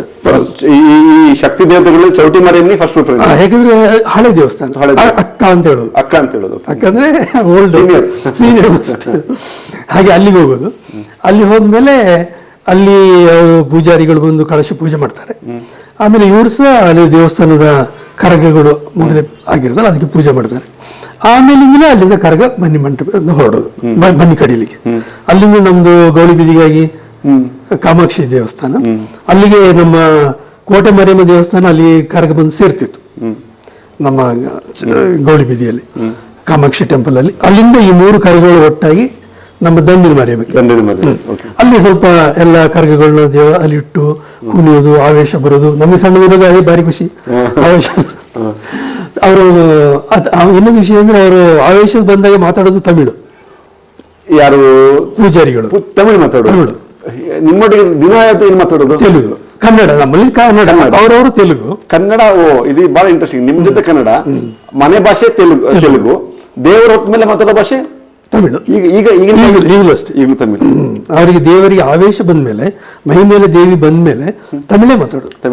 ಮತ್ತೆ ಇವರು ಕ್ವಶನ್ ಮಾಡೋ ಸಹ ತಮಿಳಲ್ಲೇ ಆಗ್ಬೇಕು. ನೀವು ಬೇರೆ ಭಾಷೆಯಲ್ಲಿ ಇಲ್ಲ. ನಾವು ಸಣ್ಣ ನೋಡಿದಾಗ ಹಾಗೆ ಅವರಿಗೆ ಆವೇಶ ಬಂದಾಗ ತಮಿಳು ಮಾತಾಡೋದು. ಆಮೇಲೆ ಅಲ್ಲಿ 4 ದೇವಸ್ಥಾನ ಮಾಡಿ ಅಲ್ಲಿಂದ ನಂತರ ಬನ್ನಿ ಕಡಿಲಿಕ್ಕೆ ಬೆಳಿಗ್ಗೆ ಬ್ರಾಹ್ಮಿ ಮುಹೂರ್ತದ ಒಳಗೆ ಬನ್ನಿ ಮಂಟಪದಲ್ಲಿ ಬನ್ನಿ ಕಡಿಯೋದು. ಬನ್ನಿ ಕಡಿಯೋದು ಅಂದ್ರೆ ಇಷ್ಟೇ. ಇಲ್ಲಿ ದೇವಸ್ಥಾನದಿಂದ ಒಂದು ಬಾಳೆ ಕಂಬ ಎಲ್ಲ ಇದೆ, ಆದ್ರೆ ಬುಡ ಇರೋದಿಲ್ಲ. ಒಂದು ದೊಡ್ಡ ಒಂದು ಬಾಳೆ ಕಂಬನ ಆ ದೇವಸ್ಥಾನದವ್ರು ಅವರೇ ತಗೊಂಡು ಹೋಗುದು ಅಲ್ಲಿಗೆ ಬನ್ನಿ ಮಂಟಪದವರೆಗೆ. ಅಲ್ಲಿ ಅದನ್ನು ಇಟ್ಟು ಅದಕ್ಕೆ ಪೂಜೆ ಎಲ್ಲ ಮಾಡಿ, ಆಮೇಲೆ ದೇವಿ ಅದನ್ನು ಒಂದು ಬಾಣ ಮತ್ತು ಬಿಲ್ಲಿಂದ ಬಿಟ್ಟಾಗಿ ಅದಕ್ಕೆ ತಾಗಿಸ್ತಾರೆ ನಮ್ಮ ಬಾಳೆ ಕಂಬಕ್ಕೆ. ಆಗ ಅದು ಆಮೇಲೆ ಪ್ರಸಾದ ಅಂತ. ಆಮೇಲೆ ಅದನ್ನೆಲ್ಲ ಅದರ ದಾರ ಬಿಡಿಸಿ ಅದನ್ನು ಪ್ರಸಾದ ರೂಪದಲ್ಲಿ ಮನೆಗೆ ತಗೊಂಡು ಹೋಗೋದು, ಕರಗಕ್ಕೆ ಕಟ್ಟೋದು, ದೇವಸ್ಥಾನಕ್ಕೆ ತರೋದು, ಅದು ಪದ್ಧತಿ. ಹಾಗೆ ಬನ್ನಿ ಕಡಿಯೋದು ಅಂತ. ಹಾಗೆ ಇದಾದ್ಮೇಲೆ ಇದು ನಾಗಶಕ್ತಿ ದೇವತೆಗಳು. ಆಮೇಲೆ ತದನಂತರ ಈಗೇನ ದಶಮಂಟಪ ಅಂತ ಹೇಳಿದ್ರೆ ವಿವಿಧ ಭಜನಾ ಮಂದಿರಗಳು, ಅವುದೆಲ್ಲ ಒಂದು ಟ್ಯಾಬ್ಲೋ ರೀತಿಯಲ್ಲಿ ಹೊರಡ್ತದೆ. ಈ ಕರಗ ಪ್ಲಸ್ ಉಳಿದ ರಾಮ ಮಂದಿರಗಳು ಇವರೆಲ್ಲ ಈ ಏನು ಇದ್ರಲ್ಲಿ ದಸರಾದಲ್ಲಿ ಭಾಗವಹಿಸ್ಲಿಕ್ಕೆ ಯಾವಾಗಿಂದ ಶುರು ಆಯ್ತು ಅಂದ್ರೆ, ಈಗ ನಾವು ಹೇಳಿದಾಗ ನಮ್ಮ ರಾಜರ ಕಾಲದಲ್ಲಿ ನವರಾತ್ರಿ ಉತ್ಸವ ಇತ್ತು. ಕರಗಗಳಿದ್ದು ಇದಕ್ಕೆ ದಾಖಲಿಲ್ಲ. ಕರಗಗಳು ಈ ನಮ್ಮ ಈ ನಾಯ್ಡು ಅವರ ಅಲ್ಲಿ ಪ್ರಾರಂಭ ಆಯ್ತಂತ ಒಂದು ನಂಬಿಕೆ 1895 ನಂತರ ಆಗಿರ್ಬೇಕು. ಯಾಕೆಂತ ಹೇಳಿದ್ರೆ ಅದಕ್ಕೆ ಮೊದಲು ರೆಕಾರ್ಡ್ಸ್ ಇಲ್ಲ. ಯಾಕಂದ್ರೆ ಇಲ್ಲಿ ಚಿಕ್ಕವೀರರಾಜೇಂದ್ರ ತೀರ್ಕೊಂಡಿದ್ದು, ಇಲ್ಲಿ ಬಿಟ್ಟಿದ್ದು 1834. ರಾಜೇಂದ್ರ ಸ್ವಾಮಿ 1807. ಅದು ಯಾವುದಲ್ಲಿ ಸಹ ರೆಕಾರ್ಡ್ಸ್ ಇಲ್ಲ. ನಮಗೆ ಸಿಕ್ಕೋದು 1895 ನಂತರ ಸಿಗ್ತದೆ. ಹಾಗಾಗಿ ಅದು ಅವರು ಹೇಳಿರೋದು ಸರಿ ಇರ್ಬೇಕಂತ. ಯಾಕಂದ್ರೆ ಆಮೇಲೆ ಕರಗಗಳಾಗಿರ್ಬೇಕು. ಆಮೇಲೆ ಊರಿನಲ್ಲಿ ಕಾಯಿಲೆ ಬಂದಿರೋದು. ಆಮೇಲೆ ಇವರು ತಮಿಳುನಾಡಿಗೆನೇ ಹೋಗಿ ಅಲ್ಲ. ಮತ್ತೊಂದು ಇತಿಹಾಸ ಇದೆ. 2ನೇ ವಿಶ್ವಯುದ್ಧದ ಸಮಯದಲ್ಲೂ ಕೂಡ ಈ ಕರಗ ಉತ್ಸವ ಇತ್ತಿಲ್ಲ ಅಂತ ಒಂದು ಕಡೆ ದಾಖಲಾಗ್ತದೆ. 2ನೇ ವಿಶ್ವಯುದ್ಧ ಅದನ್ನೇ 1939 ಇಂದ 45 ಟೈಮಲ್ಲಿ ಕೂಡ ಮಡಿಕೇರಿಯಲ್ಲಿ ಕರಗ ಇದ್ದಿರ್ಬೇಕು, ನಡೀತಾ ಇತ್ತು. ಈ ಭೀಮ್ ಸಿಂಗ್ ಹೇಳೋರು ಅವರ ಕೊಡುಗೆ ಏನು? ಬಹಳ. ಹೇಗಂತ ಹೇಳಿದ್ರೆ ನಾವು ಸಣ್ಣದಿರುವಾಗ ಸಹ ನಾ ಹೇಳಿದೆಲ್ಲ ಪಲ್ಲಕ್ಕಿ ಅಷ್ಟೇ ಇದ್ದಿದ್ದು. ಮಂಟಪಗಳಂತ ಏನು ದೊಡ್ಡ ಇದಿರ್ಲಿಲ್ಲ, ಪಲ್ಲಕ್ಕಿ ಉತ್ಸವ ಅಷ್ಟೇ. ಮಣಿಮಂಟಪಗಳಂತ ಅದಕ್ಕೆ ಚಂದ ಅಲಂಕಾರ ಮಾಡಿ ಎಲ್ಲ ಕಟ್ಟಿಂಗ್ಸ್ ಮಾಡಿ ಅದಕ್ಕೆ ಶೈನಿಂಗ್ ಬರುವಾಗೆ ನೆಕ್ಕಿ ಪೌಡರ್ ಅಂತ ಆಗ್ತದೆ, ಅದು ಶೈನಿಂಗ್ ಬರುವಾಗೆ ಎಲ್ಲ ಮಾಡಿ, ಗ್ಯಾಸ್ ಲೈಟ್ ಆಗ ಬೇರೆ ಇಲ್ಲಲ್ಲ, ಗ್ಯಾಸ್ ಲೈಟ್ ಹೊತ್ಕೊಳ್ಲಿಕ್ಕೆ ಜನ, ಆಮೇಲೆ ಪಲ್ಲಕ್ಕಿ ಹೊರ್ಲಿಕ್ಕೆ ಜನ, ಆಮೇಲೆ ಎಲ್ಲವೂ ಅಸೆಂಬ್ಲ್ ಆಗ್ತಾ ಇದೆಯಲ್ಲ ಅಂದ್ರೆ ದಂಡಿ ಮಾರಿಯಮ್ಮ ದೇವಸ್ಥಾನದ ಹತ್ರ ಓ ಅಲ್ಲೇ KEB ಹತ್ರ ಅಸೆಂಬಲ್ ಆಗೋದು. ಅಲ್ಲೇ ಲಾಸ್ಟ್ ಎಲ್ಲ 4 ಮಂಟಪ ಅಲ್ಲಿ ಬರ್ತಿತ್ತು.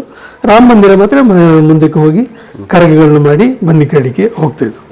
ಈ 4 ದೇವಸ್ಥಾನ ಅಂದ್ರೆ ಭೀಮ್ ಸಿಂಗ್ ಅವ್ರದ್ದು. ಮೊದಲನೇದಂದ್ರೆ ಪೇಟರಾಮ ಮಂದಿರ, ಪೇಟರಾಮ ಮಂದಿರ ಸೇರ್ಕೊಂತು ಮೊದಲನೇದು. ಅದಾದ ಮೇಲೆ ನಮ್ದು ಭೀಮ್ ಸಿಂಗ್ ಅವರು ರಘುರಾಮ ಮಂದಿರ ಅಂತ ಅವ್ರದೊಂದು ಮಂಟಪ ಮಾಡ್ತಾರೆ. ಎಲ್ಲ ಭಜನಾ ಮಂದಿರಗಳೇ. ಅಲ್ಲಿ ಪ್ರತಿಷ್ಠಿತ ವಿಗ್ರಹಗಳು ಇಲ್ಲ ಮೋಸ್ಟ್ಲಿ. ಈಗ ರಾಮ ಮಂದಿರದಲ್ಲಿ ಗಣಪತಿ ಇದೊಂದು ಇರಬೇಕು, ಅದು ಆಮೇಲೆ ಮಾಡಿರೋದು. ಆದ್ರೆ ಮೊದಲೆಲ್ಲ ಭಜನಾ ಮಂದಿರಗಳು, ಅಂದ್ರೆ ರಾಜರ ಕಾಲದಲ್ಲಿ ಇದ್ದಿದ್ದಕ್ಕೆ ಇಲ್ಲ, ಅದು ಆಮೇಲೆ ಭಜನಾ ಮಂದಿರಗಳು ಅಷ್ಟೇ. ಈ ಭಜನಾ ಮಂದಿರ ಯುವ ಮುಖ್ಯಸ್ಥರೆಲ್ಲ ಸೇರಿ ಈ 1834ರಲ್ಲಿ ನಿಂತಿರುವ ಈ ವಿಜಯದಶಮಿಯನ್ನ ಒಂದು ಹೊಸ ರೂಪದಲ್ಲಿ ಮಾಡುವ ಅಥವಾ ಅದರ ಒಂದು ರೀತಿಯಲ್ಲಿ ಮುಂದುವರಿಸುವಂತ ಮಾಡಿರ್ಬೇಕು. ಹಾಗಾಗಿ ಅವರು ಈ ಪಲ್ಲಕ್ಕಿ, ದೇವರ ಪಲ್ಲಕ್ಕಿ, ಅದನ್ನು ವಿಜಯದಶಮಿ ದಿವಸ ಮಾತ್ರ ಒಂದು ದಿವಸ ಎಲ್ಲ ಈ ಒಂದು ಅಲ್ಲಿಂದ ಹೊರಡಿಸಿ ನಮ್ಮ ಈ ಮೆರವಣಿಗೆ ಮಾಡಿಸಿ ಆಮೇಲೆ ಅವರ ವಾಪಸ್ ಅವರ ಇಲ್ಲಿ ಕರ್ಕೊಳ್ಳೋದು ಪದ್ಧತಿ. ಮಣಿ ಮಂಟಪಗಳಂತ ಅಥವಾ ನಾವು ಅದನ್ನ ಪಲ್ಲಕ್ಕಿ ಅಂತ ಹೇಳ್ಬೋದು. ಪಲ್ಲಕ್ಕಿನೇ ಇಡೀ ನಗರದಲ್ಲಿ ಇದ್ದಿದ್ದು. ಆಗ ಭೀಮ್ ಸಿಂಗ್ ಅವರು ಅದಕ್ಕೆ ಮೊದಲನೇ ಬಾರಿಗೆ ಅದಕ್ಕೊಂದು ಟ್ರ್ಯಾಕ್ಟರ್ ಅಳವಡಿಕೆ, ಅಂದ್ರೆ ಅದು ಅವ್ರದ್ದು ಒಂದು ಕಲ್ಪನೆ ನೋಡಿರ್ಬೇಕು ಎಲ್ಲಾದ್ರು. ಆಮೇಲೆ ಮೊದಲಿದ್ದಂದ್ರೆ ಎಲ್ಲ ದೇವಸ್ಥಾನದಲ್ಲಿ ಸಹ ರಾಮ ಮತ್ತು ಪಟ್ಟಾಭಿಷೇಕದ್ದೇ ಫೋಟೋ ಇದ್ದಿದ್ದು, ವಿಗ್ರಹಗಳು ಇರ್ಲಿಲ್ಲ. ನಾವು ಸಣ್ಣ ನೋಡ್ತಿದ್ದಾಗ ಬರೀ ಫೋಟೋಗಳು, ಅದಕ್ಕೆ ಪೂಜೆ ಮಾಡ್ತಾ ಇದ್ರು. ಆಮೇಲೆ ಭೀಮ್ ಸಿಂಗ್ ಅವರು ವಿಗ್ರಹಗಳನ್ನ ಬೇರೆ ಬೇರೆ ವಿಗ್ರಹಗಳು, ರಾಮ ಮಾತ್ರ ಅಲ್ಲ, ಈ ತರದೆಲ್ಲ ಒಂದು ಪ್ಲಾಸ್ಟರ್ ಆಫ್ ಪ್ಯಾರಿಸ್ ಬೇರೆ ವಿಗ್ರಹಗಳು ಮಾಡಿ ಅವರು ಅದರದೊಂದು ಮೆರವಣಿಗೆ.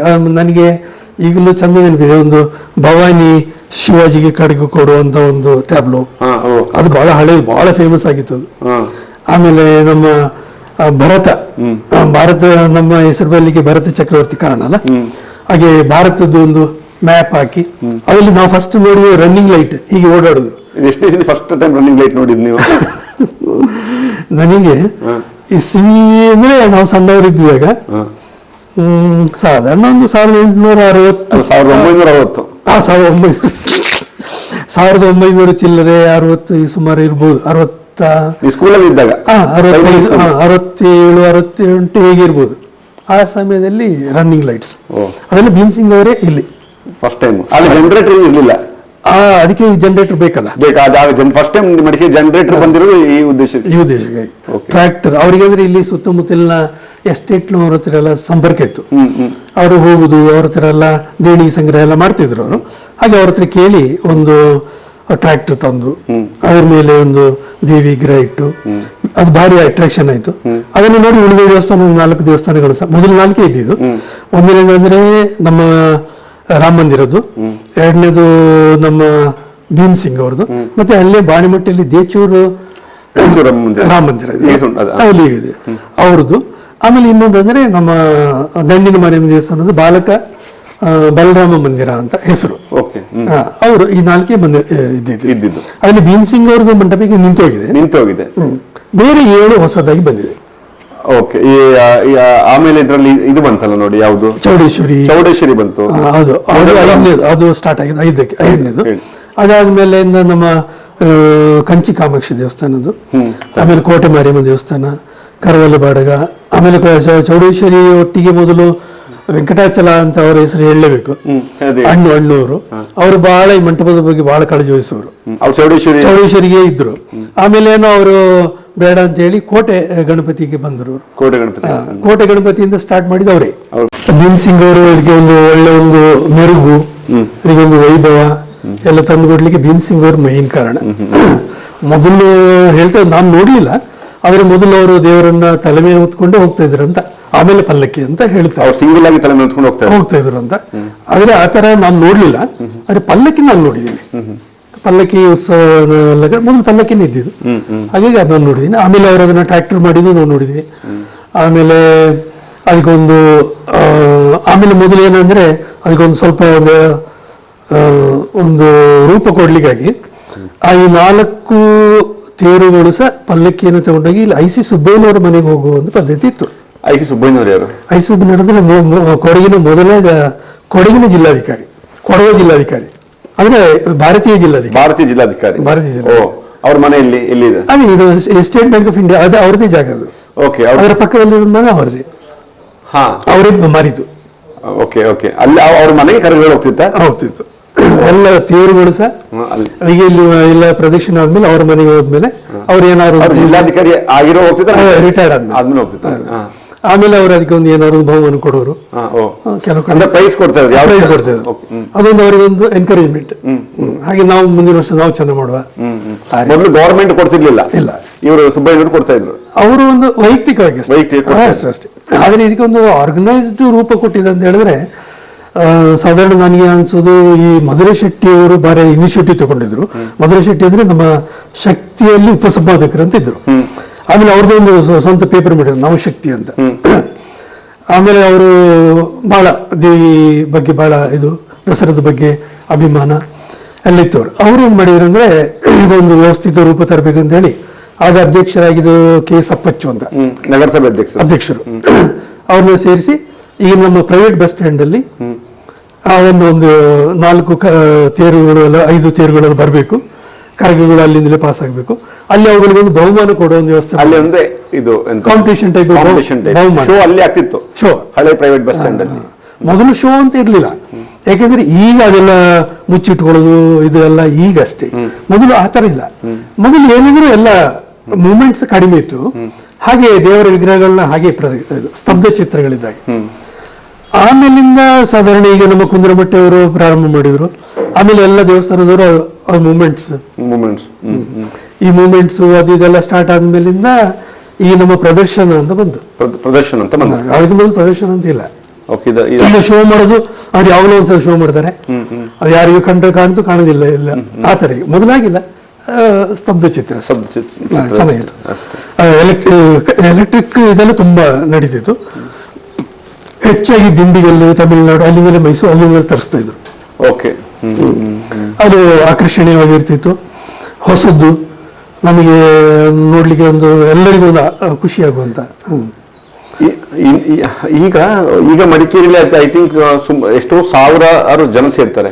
70ರಲ್ಲಿ 80ರಲ್ಲೆಲ್ಲ ಎಷ್ಟು ಜನ ಸೇರ್ತಾ ಇದ್ರು? ಒಂದು 50 ಪ್ರೈವೇಟ್ ಬಸ್ ಸ್ಟ್ಯಾಂಡ್ ಅಲ್ಲಿ ಒಂದು 50,000 ಜನ ಸೇರಿದೆಲ್ಲ. 50,000 ಜನ ಎಷ್ಟನೇ ಇಸ್ವಿಯಲ್ಲಿ? ಫುಲ್ ಸಾಧಾರಣ ಒಂದು 73 ಅಂತ ಹೇಳಿ ಅಲ್ಲಿವರೆಗೆ ಅಲ್ಲೇ ನಡೀತಿತ್ತು. ಅದು ಫುಲ್ ಆ ಕಡೆ ಈ ಕಡೆ ಎಲ್ಲ ಕಡೆಯಿಂದ ಜನವೇ. ಅಷ್ಟು ಜನ ಸೇರ್ಲಿಕ್ಕೆ ಸಾಧ್ಯ ಇದೆಯಾ? ಅದೇ ರಸ್ತೆ ಅಲ್ಲಿ ಇಲ್ಲಿ ಎಲ್ಲ ಸೇರಿ ಇಡೀ ಮಡಿಕೇರಿ ಜಾಮ್ ಅವಾಗ. 70ರಲ್ಲೂ ಕೂಡ ಅದೊಂದು ಅಷ್ಟೊಂದು ಕ್ರೇಜ್ ಇತ್ತು ಜನರಿಗೆ ತುಂಬಾ. ಅಂದ್ರೆ ಆಗಿನ ಟೈಮಲ್ಲಿ ಬಹುಶಃ ಹಳ್ಳಿಯವರು ಬರ್ತಾ ಇದ್ರು ಗ್ರಾಮಗಳಿಂದ. ಈಗ ಹಳ್ಳಿಯಿಂದ ಜನ ಬರೋದು ಕಡಿಮೆ, ಮೋಸ್ಟ್ಲಿ ನಿಲ್ಸಿದ್ರೆ ಕಡಿಮೆ ಮಾಡಿದ್ರೆ ಅನ್ಸುತ್ತೆ. ಎಲ್ಲರೂ ಬರ್ತಿದ್ರು, ಈಗ ಸ್ವಲ್ಪ ಕಡಿಮೆ ಆಗಿರ್ಬೋದು. ಬೇರೆ ಕಡೆ ಟೂರಿಸ್ಟ್ಗಳು ಜಾಸ್ತಿ, ಬೇರೆ ಕಡೆ ಮೈಸೂರಿಗೆ ಹೋಗೋದು ಅದು ಇದೆಲ್ಲ. ಈಗ ಮೊದಲು ಹೇಗೆಂದ್ರೆ ಮೈಸೂರು ದಸರಾ ಪ್ರಾರಂಭ ಆಗೋದು ಮೈಸೂರಲ್ಲಿ, ಆಮೇಲೆ ಅದರದ್ದು ಸಮಾರೋಪ ಮಡಿಕೇರಿ ಅಂತ. ಯಾಕಂದ್ರೆ ಅಲ್ಲಿ ಮಧ್ಯಾಹ್ನ ಮೆರವಣಿಗೆ ಎಲ್ಲ, ಜಂಬೂ ಸವಾರಿ ಎಲ್ಲ ಅದೆಲ್ಲ ನೋಡಿ ಮಡಿಕೇರಿಯಲ್ಲಿ ಸಮಾರೋಪ ರಾತ್ರಿ ಇಡೀ ನಡೆಯೋದಲ್ಲ. ರಾತ್ರಿ ನೋಡಿ ಬೆಳಿಗ್ಗೆವರೆಗೂ ಮಂಟಪಗಳ ಮೆರವಣಿಗೆ ಎಲ್ಲ ಆಗಿ, ಹಾಗಾಗಿ ಅಲ್ಲಿ ಪ್ರಾರಂಭ, ಇಲ್ಲಿ ಸಮಾರೋಪ ಅಂತ ಆ ರೀತಿ. ಹಾಗಾಗಿ ಇಲ್ಲಿ ಅಟ್ರಾಕ್ಷನ್ ಆಗಿ ಜನ ಮೊದಲು ಬರ್ತಾ ಇದ್ರು, ಇಲ್ಲಿ ಹೆಚ್ಚು ಬರ್ತಾ ಇದ್ದಾರೆ. ಅಲ್ಲಿ ಇಡೀ ಒಂದು ಪ್ಯಾಕ್ಡ್ ಆಗಿದ್ದು ಅಂದ್ರೆ ಅಷ್ಟು ಜನ ಸೇರಿದ್ರು. ಫುಲ್ ಬಿಲ್ಡಿಂಗ್ ಕೆಳಗೆ ಮೇಲೆ ಎಲ್ಲ ಇರ್ತಿದ್ರು. ಅಂದ್ರೆ ಅಲ್ಲಿ ಅದಕ್ಕೊಂದು ಬಹುಮಾನ ಕೊಡೋ ಒಂದು ವ್ಯವಸ್ಥೆ ಮಾಡಿದ್ರು ಅವರು, ಮಧುರೈ ಶೆಟ್ಟಿ ಅವರು ಲೀಡರ್ಶಿಪ್. ಆಮೇಲೆ ಕೆ.ಎಸ್. ಅಪ್ಪಚ್ಚು ಎಲ್ಲ ಮಾಡಿ ಅಲ್ಲಿಂದ ಕಾಂಪಿಟೇಷನ್ ಸ್ಟಾರ್ಟ್ ಆಯ್ತು. ಎಷ್ಟನೇ ಇಸ್ವಿಯಿಂದ ಕಾಂಪಿಟೇಷನ್ ಅಂದಾಜು? ಸಾಧಾರಣವಾಗಿ ಅಲ್ಲಿಗೆ ಬಂದ ಮೇಲಿಂದ ಅಂದ್ರೆ 1970 ಅಂತ ಇಟ್ಕೊಳ್ಳಿ, 69, 70 ಹೀಗೆ. ಅಲ್ಲಿಂದ ಕಾಂಪಿಟೇಷನ್, ನಾವು ಚಂದ ಮಾಡಬೇಕು, ನಮಗೆ ನೆಕ್ಸ್ಟ್ ಇಯರ್ ಫಸ್ಟ್ ಬರಬೇಕು. ಹಾಗೆ ರೋಲಿಂಗ್ ಅಂತಿತ್ತು, 3 ವರ್ಷ ಕಂಟಿನ್ಯೂಸ್ ಬಂದ್ರೆ ಅವರಿಗೆ ರೋಲಿಂಗ್ ಟ್ರೋಫಿ ಅವರಿಗೆ ಕೊಟ್ಬಿಡೋದು. ಹಾಗೆ ಈಗೆಲ್ಲ ಅದೆಲ್ಲ ಇಲ್ಲ ಕಾಣುತ್ತೆ. ಹಾಗಾಗಿ ನಾವು ಪಡಿಬೇಕು ಚಂದ ಮಾಡ್ಲಿರ್ತಾ ಇದ್ರು. ಹಾಗಾಗಿ ಹೊಸ ಎಡಿಷನ್ಸ್, ಹೊಸ ಕಲ್ಪನೆಗಳು ಹಾಗೆ ಮಾಡಿ ವರ್ಷದಿಂದ ವರ್ಷಕ್ಕೆ ಚಂದ ಆಗಿರ್ಬೇಕು. ನಿಮಗೆ ಮರೆಯಲಾಗದ ನೆನಪು ಯಾವ್ದು ದಸರಾದಲ್ಲಿ? ನಿಮಗೆ ತುಂಬಾ ಯಾವುದೋ ಒಂದು ವರ್ಷದಲ್ಲಿ ಈ ತರ ಆಯ್ತು, ಏನೋ ಒಂದು ಘಟನೆಗಳನ್ನು ನೆನ್ಪಿಟ್ಕೊಳ್ಳೋದಾದ್ರೆ? ಯಾಕಂದ್ರೆ ಸುಮಾರು 50 ವರ್ಷ ದಸರಾ ನೋಡಿದ್ರಿ. 50-60 ವರ್ಷ ಅಂತ ಇಟ್ಕೊಳ್ಳಿ. ಆ ಥರ ನೆನಪಿಟ್ಟುಕೊಳ್ಳುವಂತ ಅಂತೇನಿಲ್ಲ. ಪ್ರತಿ ವರ್ಷ ಯಾವ್ದಾದ್ರು ಸ್ತಬ್ಧ ಚಿತ್ರ ತುಂಬಾ ಚೆನ್ನಾಗಿತ್ತು ಇವತ್ತು ಕೂಡ. ಅದೇ ನಮ್ದು ಭೀಮ್ ಸಿಂಗ್ ಅವ್ರದ್ದು, ಭೀಮ್ ಸಿಂಗ್ ಅವ್ರು ನಡೆಸ್ತಾ ಇದ್ದಿದ್ದು ಆಗ ನಮಗೆ ಅಂದ್ರೆ ಅದು ಪ್ರಾರಂಭ ಅಲ್ವಾ. ಹಾಗೆ ಭವಾನಿ ಶಿವಾಜಿಗೆ ಕತ್ತಿಗೆ ಇದು ಖಡ್ಗ ಕೊಡುವಂತ ಒಂದು ಸ್ತಬ್ಧ ಚಿತ್ರ ಅದು ಈಗಲೂ ನಮಗೆ ಕಣ್ಣು ಮುಂದೆ ಇದೆ. ಆಮೇಲೆ ಭಾರತ ಮಾತೆ ಇದು ಮಾಡಿ ಭರತನಿಗೆ ಇದು ಅವನು ಸಿಂಹದ ಬಾಯಿನ ಮಾಡಿ ಅವನಿಗೆ ಭಾರತ ಅಂತ ಬರ್ಲಿಕ್ಕೆ ಭರತನ ಹೆಸರು ಕಾರಣ ಅದನ್ನೊಂದು ಮಾಡಿದ್ರು. ಅದೆಲ್ಲ ಮೆಮೊರೇಬಲ್ ಅದು. ಆಮೇಲೆ ನಾವಂತೂ ಕಾಮಾಕ್ಷಿ ಟೆಂಪಲ್ ಪಕ್ಕದಲ್ಲಿದ್ದವರು. ಹಾಗೆ ಫಸ್ಟ್ ಅಲ್ಲಿ ಮಂಟಪ ಸ್ಟಾರ್ಟ್ ಆಗಿದ್ದು ಕೃಷ್ಣ ಯುದ್ಧಕ್ಕೆ ಹೋದಾಗೆ, ಅಂದ್ರೆ ಭೀಷ್ಮನ ವಿರುದ್ಧ ಚಕ್ರ ಹಿಡಿದು ಆ ಚಿತ್ರ ಅದನ್ನೆಲ್ಲ ಮಾಡುವಾಗ ನಾವೆಲ್ಲ ಎಣಿಕೆ ನೋಡಿದ ಅದೆಲ್ಲ ಪಕ್ಕದಲ್ಲೇ ಮಾಡ್ತಾ ಇದ್ರು. ಅಲ್ಲಿ ಕಿಟ್ಟು ಅಂತ ಇದ್ರು ಒಬ್ರು, ಅವರು ಅದನ್ನೆಲ್ಲ ತಯಾರು ಮಾಡೋದು. ಅವ್ರು ಒಂದೇ ದಿವಸ ಮಾಡೋದಿಲ್ಲ ಅಲ್ಲ, ತುಂಬಾ ತಿಂಗಳು ಗಟ್ಟಲೆ ಮಾಡ್ತಾ ಇರೋರು. ಅಲ್ಲಿ ಶಾಮಣ್ಣ ಇದ್ದಾರಲ್ಲ ಪಕ್ಕದ ಅವ್ರ ಮನೆಯಲ್ಲಿ ಮಾಡ್ತಾ ಇದ್ದಿದ್ದು. ಆಮೇಲೆ ಅದೆಲ್ಲ ಮಾಡಿ ಅದನ್ನೊಂದು ರೂಪ ತರೋದು, ನಾವು ಅದನ್ನೆಲ್ಲ ಎಣಿಕೆ ನೋಡೋದು, ಅದೆಲ್ಲ ನೆನಪು ಚೆನ್ನಾಗಿದೆ. ಹಾಗೆ ಅದು ಫಸ್ಟ್ ಇದು. ಆಮೇಲೆ ಅದು ಬೇರೆ ಬೇರೆ ವಿಗ್ರಹಗಳು, ದೇವಿ ವಿಗ್ರಹ, ಅದು ಪ್ರತಿ ವರ್ಷ ಚೇಂಜ್ ಆಗಿ ಚೆನ್ನಾಗಿ ಬರ್ತಾ ಇದೆ. ಕುಂದರಮಟ್ಟಿ ದೇವಸ್ಥಾನದಲ್ಲಿ ಕರಗ ಮೊದಲೇ ಇತ್ತು. ಅದೇ ಮಂಟಪ ಪ್ರಾರಂಭ ಆಗಲಿಕ್ಕೆ VN ಸುಬ್ಬಯ್ಯನವರು ಕಾರಣ. VN ಸುಬ್ಬಯ್ಯ ಅಂದ್ರೆ ಇಲ್ಲಿ ಮೊದಲು ಕೌನ್ಸಿಲರ್ ಆಗಿದ್ರು ಅವರು, ಅಂದ್ರೆ ಕಾಂಗ್ರೆಸ್ ಪಾರ್ಟಿ. ಅಂದ್ರೆ ಕಾಂಗ್ರೆಸ್ ಅಲ್ಲಿ ಅವರಿಗೆ ಆ ವರ್ಷ ಕೌನ್ಸಿಲರಿಗೆ ಕಂಟೆಸ್ಟ್ ಮಾಡ್ಲಿಕ್ಕೆ ಸೀಟ್ ಕೊಡ್ಲಿಲ್ಲ. ಇದು 70ನೇ ಇಸ್ವಿ ಇರ್ಬೋದು, 71, 72 ಅಂತ ಇರ್ಬೋದು. ಆ ವರ್ಷ ಇವನು ಎಲ್ಲಿ ಗೆಲ್ತಾ ಇದ್ರು VN ಸುಬ್ಬಯ್ಯ, ಅಲ್ಲಿ ಮಿಟ್ಟು ಚಂಗಪ್ಪ ಅಂತ ಅಂದ್ಕೊಳ್ತೀನಿ, ಅವರಿಗೆ ಸೀಟ್ ಕೊಟ್ರು. ಅದಕ್ಕೆ ಇವರಿಗೆ ಅಸಮಾಧಾನ ಆಯ್ತು, ನಾನು ಇಷ್ಟು ವರ್ಷ ಇಲ್ಲಿ ಕೆಲಸ ಮಾಡಿ ನನಗೆ ಕೊಡ್ಲಿಲ್ಲ. ಹಾಗಾಗಿ ಅವರು ಚೌಟಿ ಮಾರಮ್ಮ ದೇವಸ್ಥಾನದಲ್ಲಿ ಬಂದು ಒಂದು ಹರಕೆ ಹೇಳ್ಕೊಂಡಂತ, ಇಲ್ಲಿ ನಾನು ಕೌನ್ಸಿಲರ್ ಆಗಿ ವಿನ್ ಆದ್ರೆ ಇಂಡಿಪೆಂಡೆಂಟ್ ಸ್ವತಂತ್ರವಾಗಿ ನಾನು ನಿಂತು ಗೆದ್ರೆ ನಾನು ಇಲ್ಲಿ ಮಂಟಪ ಮಾಡಿಸ್ತೀನಿ ಅಂತ. ಹಾಗೆ ಅವರು ಆ ವರ್ಷ ಗೆದ್ರು, ದೊಡ್ಡ ಘಟನೆಗಳನ್ನ ಸೋಲಿಸಿ ಅವ್ರು ಗೆದ್ರು ಇಂಡಿಪೆಂಡೆಂಟ್ ಆಗಿ, ಯಾವ ಪಾರ್ಟಿ ಇಲ್ಲ. VN ಸುಬ್ಬಯ್ಯನವರು ಅವ್ರು ಗೆದ್ದ ಮೇಲೆ 73ನೇ ಇಸ್ವಿಲಿ ಕೂಡ ದಸರಾ ಮಂಟಪವನ್ನು ಪ್ರಾರಂಭ ಮಾಡಿದ್ರು. ಅದರಲ್ಲಿ ಚೌಟಿ ಮಾರಮ್ಮ ದೇವಸ್ಥಾನದ ಫಸ್ಟ್ ಮಂಟಪ, ಕರಗ ಮಾತ್ರ ಇತ್ತು. ಹಾಗೆ ಇವರು ಅದನ್ನ ಪ್ರಾರಂಭ ಮಾಡಿದ್ರು. ಆಮೇಲೆ ಆಗ ಅವರ ಮಿತ್ರರು, ಅವರ ಮನೆ ಪಕ್ಕದಲ್ಲಿ ಜೇಮ್ಸ್ ಅಲೆಕ್ಸಾಂಡರ್ ಅಂತೆಲ್ಲ ಇದ್ರು. ಆಮೇಲೆ ಅವರ ಸಾಬ್ ಜಾನ್ ಅಂತ ಹೇಳಿ ಸುಮಾರು ಜನ ಮುಸ್ಲಿಮ್ಸ್ ಕ್ರಿಶ್ಚಿಯನ್ಸ್ ಎಲ್ಲ ಅದಕ್ಕೆ ಇನ್ವಾಲ್ವ್ ಆಗ್ತಿದ್ರು. ಕೋಟೆ ಮನೆ ಈಗಲೂ ನಮ್ಮ ಚೌಟಿ ಮಾರಮ್ಮಕ್ಕೆ ಎಲ್ಲರೂ ಇನ್ವಾಲ್ವ್ ಆಗ್ತಾರೆ ಇವತ್ತು ಸಹ. ಅಂದ್ರೆ ಅದರಲ್ಲಿ ಧರ್ಮ ಅದೇನಿಲ್ಲ, ಎಲ್ಲ ಒಟ್ಟಾಗ್ತಾರೆ. ಅಂದ್ರೆ ನಮ್ಮ ಭಾಗದ ದೇವಸ್ಥಾನ, ನಮ್ಮ ದೇವಿಯ ಮೇಲೆ ಒಂದು ಅವರಿಗೆ ಭಯಭಕ್ತಿನೂ ಇದೆ, ಮತ್ತೆ ದೇವಿನವ್ರು ನಂಬ್ತಾರೆ. ಮತ್ತೆ ಅವರಿಗೆ ಅವರ ಜೀವಮಾನದಲ್ಲಿ ಆಗಿರ್ಬೇಕು ಕೆಲವು ಒಳ್ಳೇದು ಎಲ್ಲ ಆಗಿ. ಈಗ ದೇವಸ್ಥಾನ ಈಗ ನವೀಕರಣ ಮಾಡ್ಬೇಕಾದ್ರೂ ಸಹ ಮೊದಲು ನಾ ಹೇಳಿದಾಗ ಸಣ್ಣ ಮಣ್ಣಿನ ದೇವಸ್ಥಾನ ಇತ್ತಲ್ಲ, ಅದನ್ನ ನಮ್ಮ ಸುನಿಲ್ ಸುಬ್ರಹ್ಮಣ್ಯ ಅವರು ಅದನ್ನ ಜವಾಬ್ದಾರಿ ತಗೊಳ್ಬೇಕಾದ್ರೆ ಅವರಿಗೂ ದೇವರ ಒಂದು ಅನುಭೂತಿ, ಅಂದ್ರೆ ಅವರ ಒಂದು ಏನ್ ಹೇಳೋದಕ್ಕೆ ದೇವರ ಇರುವಿಕೆಯ ಒಂದು ಅವರಿಗೆ ಅನುಭವ ಆಗಿದೆ. ಅವ್ರಿಗೆ ಒಂದು ಆಕ್ಸಿಡೆಂಟ್ ಆಗಿತ್ತು. ಆಕ್ಸಿಡೆಂಟ್ ಆಗಿ ಅವರಿಗೆ ಭಾರಿ ಕಾಲೆಲ್ಲ ತುಂಬಾ ಇದಾಗಿತ್ತು. ಅವ್ರು ಮಲ್ಕೊಂಡಿರ್ಬೇಕಾದ್ರೆ ಅವರು ದೇವಿಯನ್ನು ಬೇಡ್ಕೊಂಡ್ರಂತೆ, ನಾನು ಗುಣ ಆದ್ರೆ. ಆಗ ಡಾಕ್ಟರ್ ತುಂಬಾ ವರ್ಷ ಸರಿಯಾಗಲ್ಲ, ಕೈ ಕಾಲೆಲ್ಲ ಹಾಗೆಲ್ಲ ಅಂತ. ಆದ್ರೆ ಅವರು ದೇವಿಗೆ ಬೇಡ್ಕೊಂಡಂತೆ, ನಾನು ದೇವಿಗೆ ಪುನರ್ನಿರ್ಮಾಣಕ್ಕೆ ನಾನು ಸೇರ್ತೀನಿ ಅಂತ. ಆಗ ಅವ್ರು ಹೇಳಿದ್ದು, ಅವ್ರು ಎಷ್ಟು ಜನ ಹೇಳಿದಾರೆ ಗೊತ್ತಿಲ್ಲ, ಆಗ ಅವರಿಗೆ ದೇವಿಯ ವಿಗ್ರಹ ಏನೋ ಒಂದು ಬೆಳಕು ಬಂದಾಗ ಅನಿಸ್ತು ಮಲಗಿದಲ್ಲಿ. ನಾನು ಅವರು ಇದ್ದಿದ್ದು ಹಾಸ್ಪಿಟ್ಲಲ್ಲಿ, ಅದು ನನಗೆ ಆ ಥರನೇ ಬರ್ತಿತ್ತು. ಆಮೇಲೆ ನನಗೆ ಇಲ್ಲಿ ಏನೋ ಮಾಡ್ಬೋದು ಅಂತ ಅನಿಸ್ತು. ಹಾಗಾಗಿ ನಾನು ಅಧ್ಯಕ್ಷ ತಗೊಂಡು ಅವರೇ ಅದು ಈಗಿನ ದೇವಸ್ಥಾನ ರೆನೋವೇಷನ್ ಮಾಡಿದೆಲ್ಲ ಅವರೇ ಲೀಡರ್ಶಿಪ್. ಟಿ ಪಿ ರಮೇಶ್ ಅವರು ಮತ್ತೆ ಐಕ್ತ ಪ್ರೈ ನಮ್ಮ ಕಾಂಟ್ರಾಕ್ಟರ್ ಅವರೆಲ್ಲ ಸೇರಿ ಅದೊಂದು ಕಮಿಟಿ ಮಾಡಿ ಹಾಗೆ ಅದು ನವೀಕರಣ ಆಗಿದ್ದು. ಹಾಗೆ ಇದು ಬೇರೆ ಟೆಂಪಲ್ಗಳದ್ದು ಈ ತರ ಹಾಗೆ ನಮ್ಮ ಕಂಚಿ ಕಾಮಾಕ್ಷಿನೂ ಅಷ್ಟೇ. ಅದು ನಾನು ನೋಡಿದಾಗ ತುಂಬಾ ಲೇಟೆಸ್ಟ್ ಒಳಗೆ ಹಳೇ ಸಣ್ಣ ಗುಡಿ ಅದು. ಅಲ್ಲಿ ಈಗ ದೇವಸ್ಥಾನ ಇರೋ ಜಾಗದಲ್ಲಿ ನಾವೆಲ್ಲ ಆಟ ಆಡ್ತಿದ್ವಿ. ಆಟ ಆಡುವಾಗ ಇದು ನಮಗೆ ಬೇರೆ ಆಟ ಆಡ್ಲಿಕ್ಕೆ ಜಾಗ ಇಲ್ಲ, ಬುಗುರಿ ಆಡ್ಲಿಕ್ಕೆ ಜಾಗ ಅದು, ಒಳಗೆ ದೇವಸ್ಥಾನ ಅಷ್ಟೇ. ಹಾಗೆ ಆಡ್ದು. ಈಗ ಅದನ್ನೆಲ್ಲ ತೆಗೆದು ಫುಲ್ ದೇವಸ್ಥಾನ ಮಾಡಿದ್ದಾರೆ. ಈಗ ಏನು ಮುಖಮಂಟಪ ಇದೆ ಅಲ್ಲಿ ಮೊದಲು ನಾವು ಆಟ ಆಡ್ತಿದ್ದ ಸ್ಥಳ ಅದು. ಈಗ ಫುಲ್ ದೇವಸ್ಥಾನನೇ ಆಗಿದೆ ಅದು. ಹಾಗೆ ಅದು ಮತ್ತೆ ಅದರಲ್ಲಿ 2 ದೇವಿ ಇದೆ, ಮುತ್ತುಮಾರಿಯಮ್ಮ, ಕಂಚಿ ಕಾಮಾಕ್ಷಮ್ಮ ಅಂತ 2 ಸ್ಥಾಪನೆ ಅಲ್ಲೇ ಇದೆ. ನಾವು ಸಣ್ಣದಿನಿಂದ ನೋಡಿದ ಸ್ಥಳ. ಅದು ಇತ್ತೀಚೆಗೆ ತುಂಬಾ ವರ್ಷನಾಗಿಲ್ಲ, ಒಂದು 10-15 ವರ್ಷ ಆಯ್ತೇನೋ ಅಷ್ಟೇ, ಚೆನ್ನಾಗಿ ರೆನೋವೇಟ್ ಆಗಿ ಅಷ್ಟೇ. ಆಮೇಲೆ ದಂಡಿನ ಮಾರಿಯಮ್ಮನ ಅಷ್ಟೇ, ಸಣ್ಣ ಗುಡಿ ಇತ್ತು ಅದು. ಸಣ್ಣ ಗುಡಿ ಅಂದ್ರೆ ಮಣ್ಣಿನ ವಿಗ್ರಹ. ಬೇರೆಲ್ಲ ಲೋಹದ ವಿಗ್ರಹ ಆದ್ರೆ ದಂಡಿನ ಮಾರಿಯಮ್ಮಂದು ಮಣ್ಣಿನ ವಿಗ್ರಹ. ಮಣ್ಣಿನ ವಿಗ್ರಹ ಅದು ಗೋಡೆಗೆ ಸೇರಿಕೊಂಡಿತ್ತು. ಈಗಲೂ ಮಣ್ಣಿನ ವಿಗ್ರಹ. ಅಂದ್ರೆ ಅದು ಹಳೆ ವಿಗ್ರಹ ಭಿನ್ನ ಆಗಿತ್ತು. ಮತ್ತೆ ಮೊದಲು ಅದೇ ನನಗೆ ನೆನಪಿದೆ, ದೇವಿಗೆ ಒಂದು ಈ ರೀತಿ ಒಂದು ಮೀಸೆದು ಒಂದು ಬೆಳ್ಳಿದು ಒಂದು ಇಡ್ತಾ ಇದ್ರು. ಅದು ಈಗಿಲ್ಲ, ಅದು ಮೊದಲು ಇಡ್ತಾ ಇದ್ರು. ಆದ್ರೆ ಈಗಿನ ವಿಗ್ರಹ ಸಹ ಮಣ್ಣಿಂದೆ. ಅವರು ಜ್ಯೋತಿಷಕ್ಕೆ ಹೇಳ್ಬೇಕಾದ್ರೆ ಹೊಸ ವಿಗ್ರಹ ಮಾಡ್ಬೇಕಾದ್ರೆ ಮಣ್ಣಿಂದೇ ಮಾಡ್ಬೇಕಂತ, ಕಲ್ಲು ಆಗಲಿ ಅಥವಾ ಲೋಹದ ಬೇಡ ಅಂತ ಹೇಳಿದ್ರಂತೆ. ಹಾಗಾಗಿ ಎಲ್ಲ 2-3 ಕಡೆ ಕೇಳಿಸಿದರು, ಎಲ್ಲಿ ಕೇಳಿಸಿದ್ರು ಅದೇ ಮಾಡ್ಬೇಕಂತ. ಹಾಗೆ ಮಣ್ಣಿನ ವಿಗ್ರಹದಲ್ಲಿ ಇದೆ ಅದು. ಅದಕ್ಕೆ ಅಭಿಷೇಕ ಎಲ್ಲ ಮಾಡ್ಲಿಕ್ಕಿಲ್ಲ. ಹಾಗೆ ಮತ್ತು ಬಹಳ ಪವರ್ಫುಲ್ ಅಂತ ಮಣ್ಣು. ಕೋಟೆ ಮಾರಿಯಮ್ಮನು ತುಂಬಾ ಪವರ್ಫುಲ್ ದೇವಸ್ಥಾನ. ಕೋಟೆ ಮಾರಿಯಮ್ಮದಲ್ಲಿ ನಾವು ಸಣ್ಣ ಹುಡುಗ ಇರುವಾಗ ಅಲ್ಲಿ ಪೂಜೆ ಮಾಡ್ಲಿಕ್ಕೆ ತಮಿಳಿಯನ್ನ ಹೇಳಿದಲ್ಲ, ಇವರು ಗೌಳಿಗರಿಗಿಂತ ಮೊದಲು ಪೂಜೆ ಮಾಡ್ತಾ ಇದ್ರು. ಪಾಟಿ ಅಂತ ನಾವು ಕರಿತಿದ್ವಿ. ಮೋಸ್ಟ್ಲಿ ಮರಿದಾಯಮ್ಮ ಅಂತ ಅವ್ರ ಹೆಸರು ಇರಬೇಕು. ಅವರಿಗೆ ಗಂಡು ಮಕ್ಕಳಿಲ್ಲ, ಅವ್ರೊಬ್ಬಳು ಹೆಣ್ಮಕ್ಳಿದ್ರು, ಪಾಪಮ್ಮ ಅಂತ. ಅವರು ನಮ್ಮ ಅಮ್ಮನಿಗೆ ಬಹಳ ಅಕ್ಕಪಕ್ಕ ಮನೆ ಅಲ್ಲ, ಬಹಳ ಫ್ರೆಂಡ್ಸ್. ಹಾಗಾಗಿ ಅವ್ರು ಬರೋದು ಹೋಗುದು. ಮತ್ತೆ ಅವ್ರ ಪಾರ್ಟಿಯಿಂದ ಕರ್ಕೊಂಡು ದೇವಸ್ಥಾನಕ್ಕೆ ಪೂಜೆಗೂ ಕರ್ಕೊಂಡು ಹೋಗ್ತಿದ್ರು.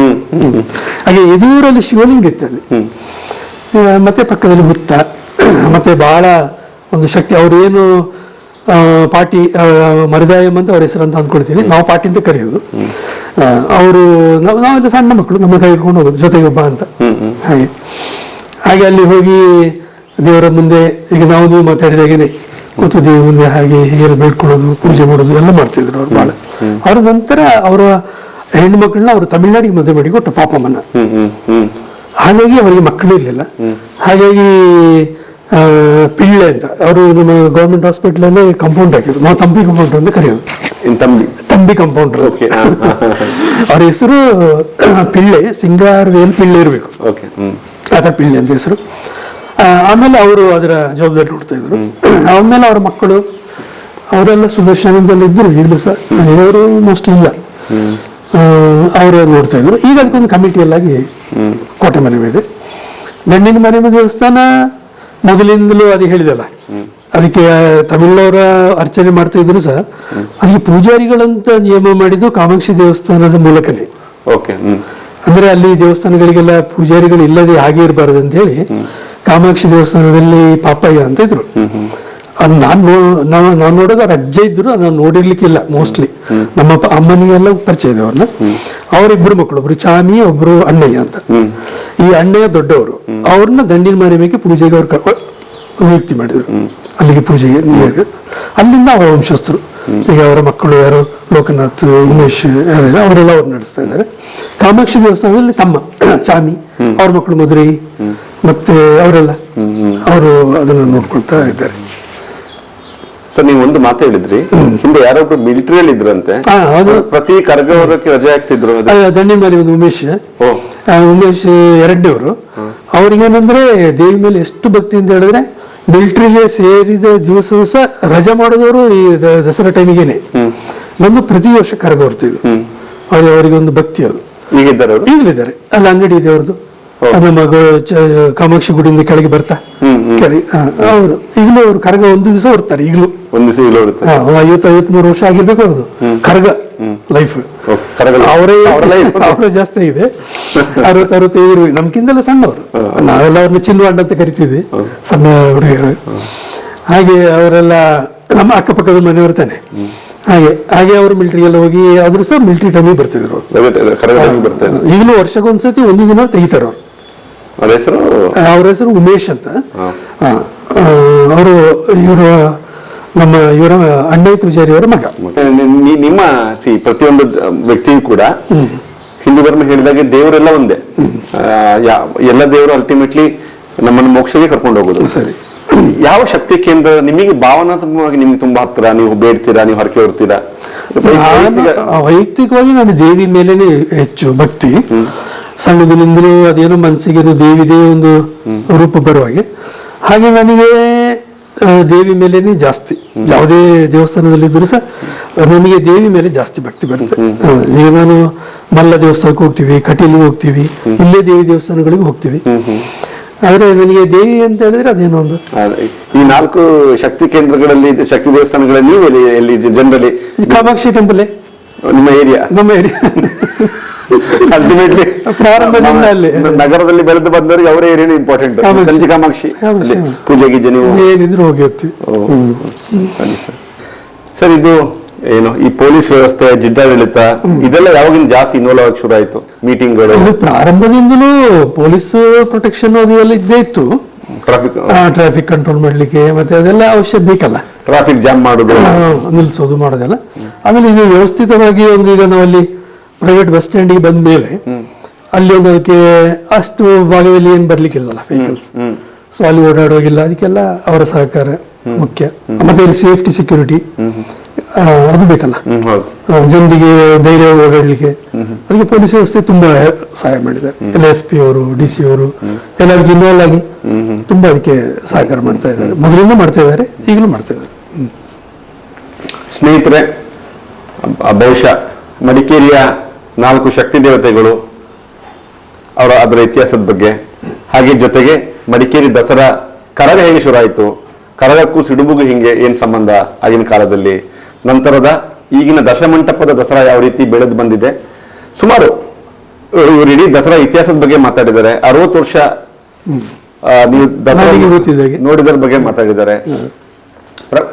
ಈಗಿನ ಸಮಾಜ ತುಂಬಾ ಚೇಂಜ್ ಆಗಿದೆ, ಪ್ರಪಂಚ ತುಂಬಾ ಚೇಂಜ್ ಆಗಿದೆ, ದಸರಾದ ಟ್ಯಾಬ್ಲೋಗಳು ತುಂಬಾ ಚೇಂಜ್ ಆಗಿದೆ.